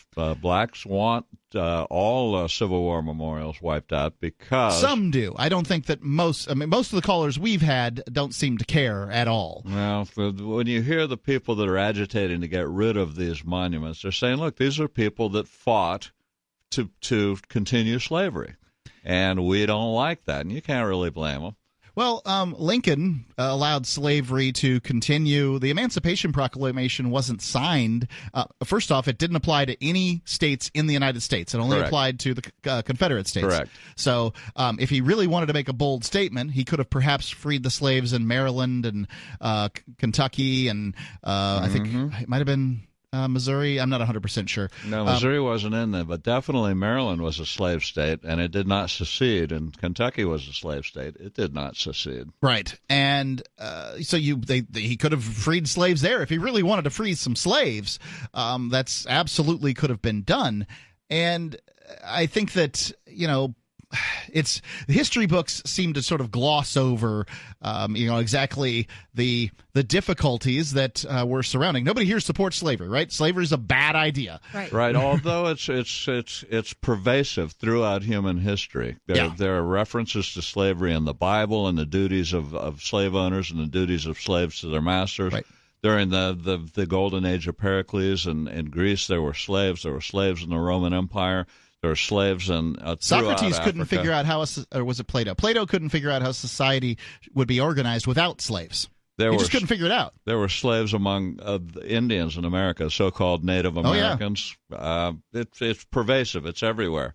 But what we're taught today is that it never existed anywhere other than in the South before the Civil War. Well, they need to check out Brazil's history then. We're all against slavery, especially as libertarians, people in favor of liberty and freedom.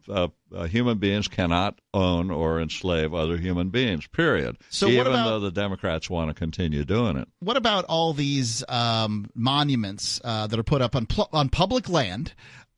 Which means that everybody's got to pay for, to some extent, the maintenance of these things and that sort of thing. Like the Big Cross. The one in Virginia? The one they're fighting over right now. Oh, I'm not familiar with this one. Is it one in Virginia? Yeah, I think so. That's a big cross that was put up in honor of World War I. Dead, right? I believe that's correct. Is that it? Yeah. Have you been following it? No, but I have seen it. Oh, really? Yeah. Is it real big? It's huge. Really? Oh, yeah. And they're suing now. A group of atheist organizations with their lawyers are suing to get rid of it. Mm-hmm. Can't be there because it violates the prohibition of a state religion. And it's in the courts right now. Yeah, it's, there's another question that you have out there when you talk about, this is the complication of public land, right? And that's, now everybody gets an opinion. If that was sitting on your property, nobody really gets an opinion. All they can do is that guy's got a giant cross in his yard. Yeah. Whereas when it's on public land, then everybody gets to kick in their opinion. And, I can see why they choose to give their opinion. It's probably not the greatest human rights issue of our time. Well, should the cross stay or not? Is it in violation of the Constitution or not? What about Las Cruces, Mexico? What about Los Angeles, which is the Angels? That's true. What? I mean, are we going to disallow these?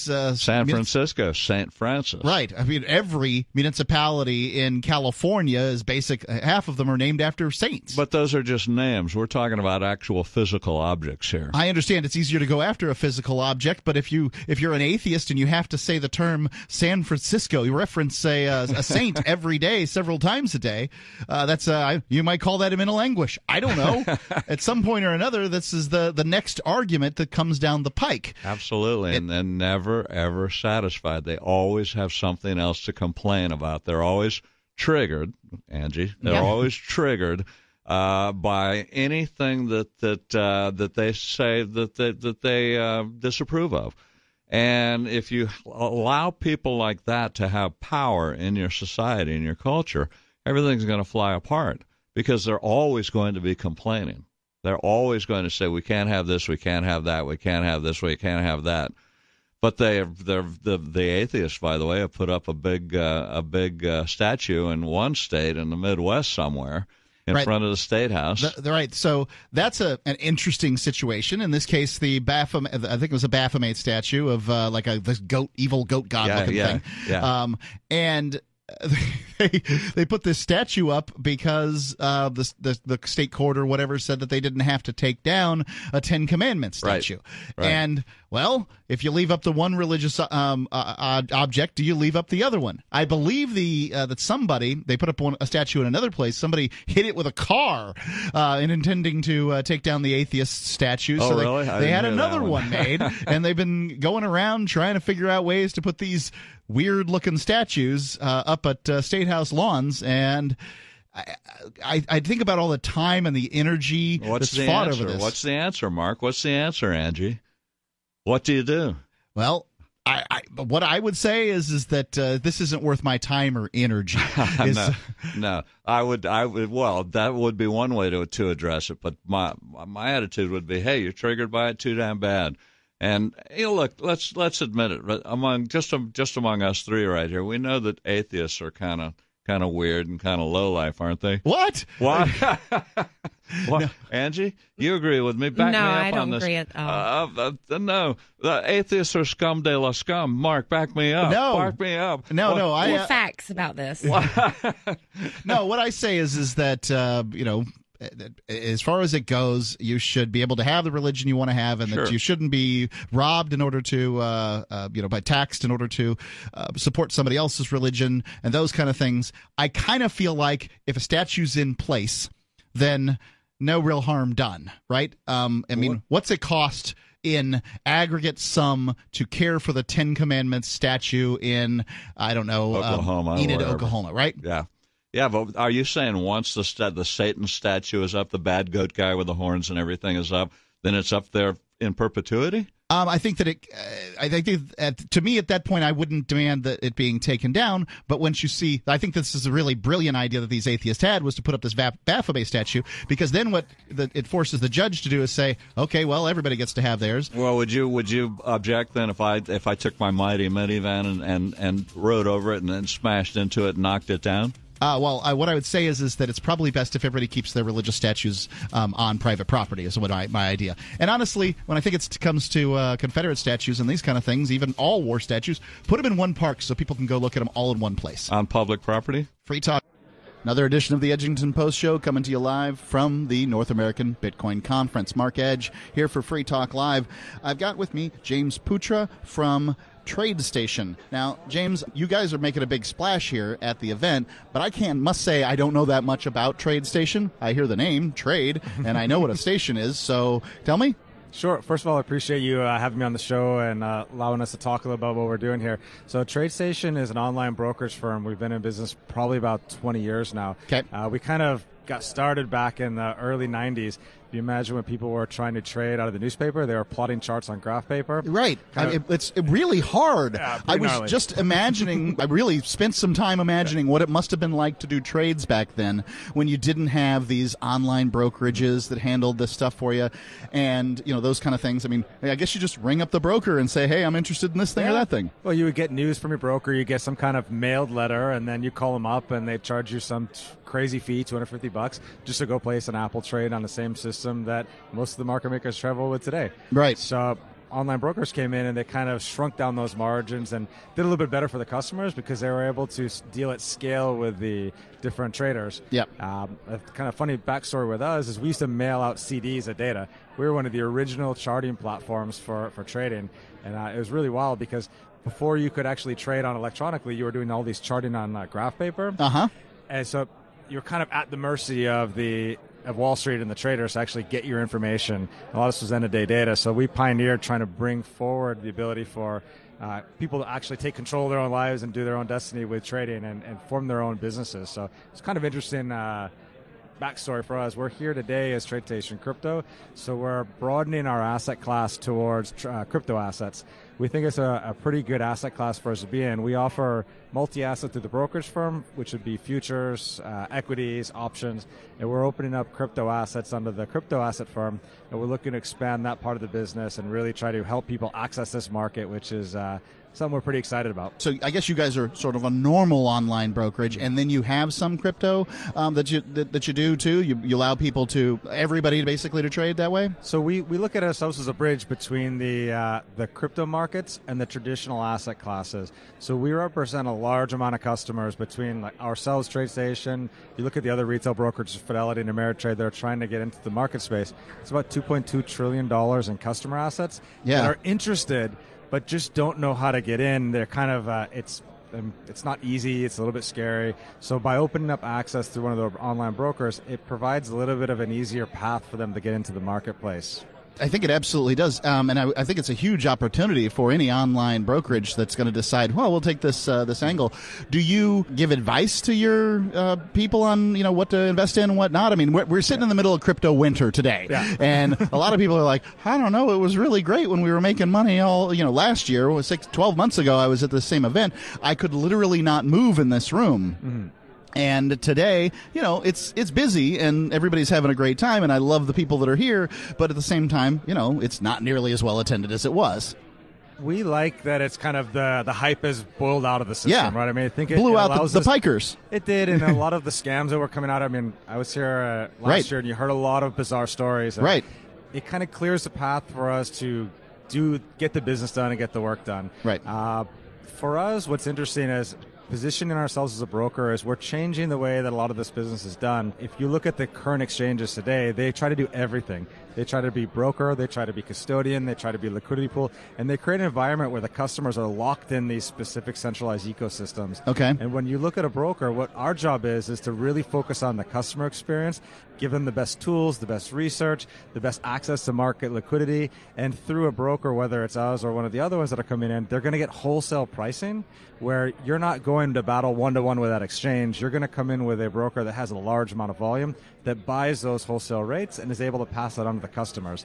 And our job is to focus exclusively on making sure that whatever assets are available, the customers are suitable to trade, and that they have the best information around what is going on. So to your first question, we don't tell people what to trade. We don't really suggest what to trade, but there is some reliance on us as a broker that whatever is put in front of the customers, that there is some suitability, that it is somewhat reliable that they could access that and trade it. One of the things when I hear about the Dow and these things, and I can't say I'm the biggest expert in the world by any stretch, but I hear people say longest bull run in history, and I don't know if that's true today or not. I'd like you to comment on that. But they also say that these supercomputers are doing trades, and there's no way you can compete with them. So I hear the same thing, the longest bull run in history, and I don't have that information. Okay. Maybe it's true. Supercomputers, there's been a lot of craziness happening prior to 2008 and even after with the electronic trading. The market structure in the let's say the regulated markets has become mostly dominated by electronic trading and supercomputers that are doing types of market making or other type of trading.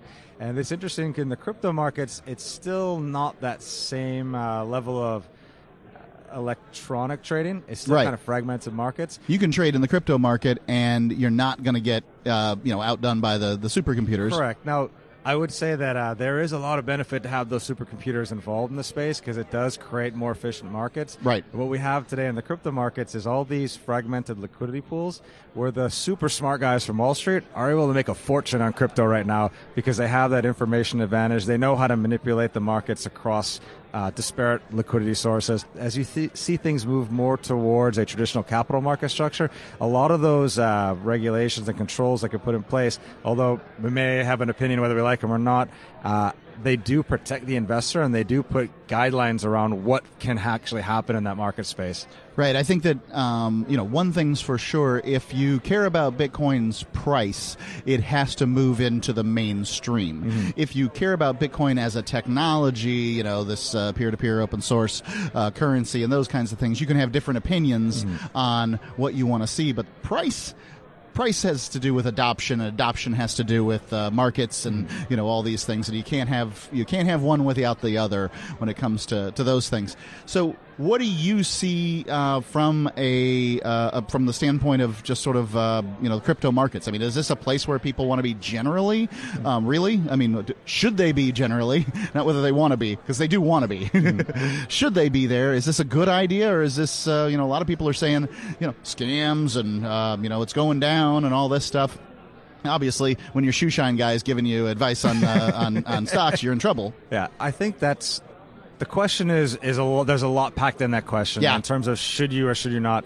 I mean, my suggestion is that you got to know what you're looking at before you get involved. This sort of buyer beware, and especially in the crypto markets, the information is disjointed. You don't really know what you're getting. I mean, let's face it, the experts have only been in here 10 years. You don't have that Buffett that's been there for 30, 40 years. So we just need to be really careful about what information we're propagating, and I think that has to get a little bit more stable before we really bring a lot of the mainstream masses in. And the brokers, typically in a market structure, they're responsible to make sure that happens, because they're the ones that are going to be heavily penalized if it goes false. Right. So I am curious to see how it sort of bridges the gap between the unregulated and the regulated side, and it'll be very interesting over the next year or two how that actually folds together.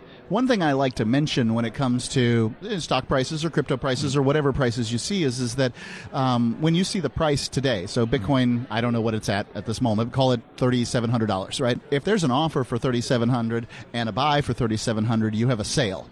But then there's this descending staircase and this ascending staircase of people who are willing to sell and people who are willing to buy at different prices. And if you have 10,000 Bitcoins, you're rich. But if you have 10,000 Bitcoins and you want to sell one Bitcoin, you can probably get $3,700 for it.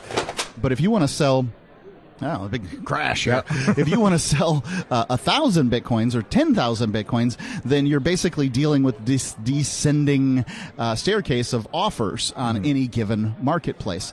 So you can't value a given ecosystem based on the buy-sell price that currently exists at the moment. I think you bring up a really interesting point, and correct me, just stop me if I ramble on about market structure, because I can go forever on this, but the important part to look at is, I guess, to your point about the kind of inside bid and offer, right? That is what people measure the value of their portfolio against. Right. So at $3,700, that might be what it's worth, but I might not be able to fill my entire order. And what happens today is that those markets across those exchanges are not deep enough to fill those large orders. So you might look at Coinbase, and they will have anywhere from 5 to 15 Bitcoins on that inside spread. But then it jumps pretty high before you get to that next level of liquidity. So maybe most of us are okay on the retail side that we're not dropping those. Tell people how to get a hold of you at TradeStation, running out here. Sure. You're going to visit www.tradestationcrypto.com. Check us out. We got a lot of information coming out. We expect to launch in 2019, and please sign up, and we'll love to hear from you. TradeStationCrypto.com. James Putra. Is spreading the message of liberty, cryptocurrency, and peace around the globe worth $2 per month to you? As you may already know, in addition to our internet feed, LRN.FM broadcasts on free-to-air satellite across North and Central America, as well as Sub-Saharan Africa. And we've been available on satellite for free 24/7 since 2010. The LRN.FM free-to-air satellite signal is reaching some of the most oppressive regimes in the world, and there's no doubt our ideas are making an impact. You can learn more about the channel's impact by watching the 3-minute video at fund.lrn.fm. If you'd like to help free minds globally with our ideas of liberty, cryptocurrency, and peace, you can donate as little as $2 per month via fund.lrn.fm. You can help us continue and expand our satellite broadcast to multiple continents. Visit fund.lrn.fm today, and thank you for your help. Don't forget to share the link on social media. That's fund.lrn.fm.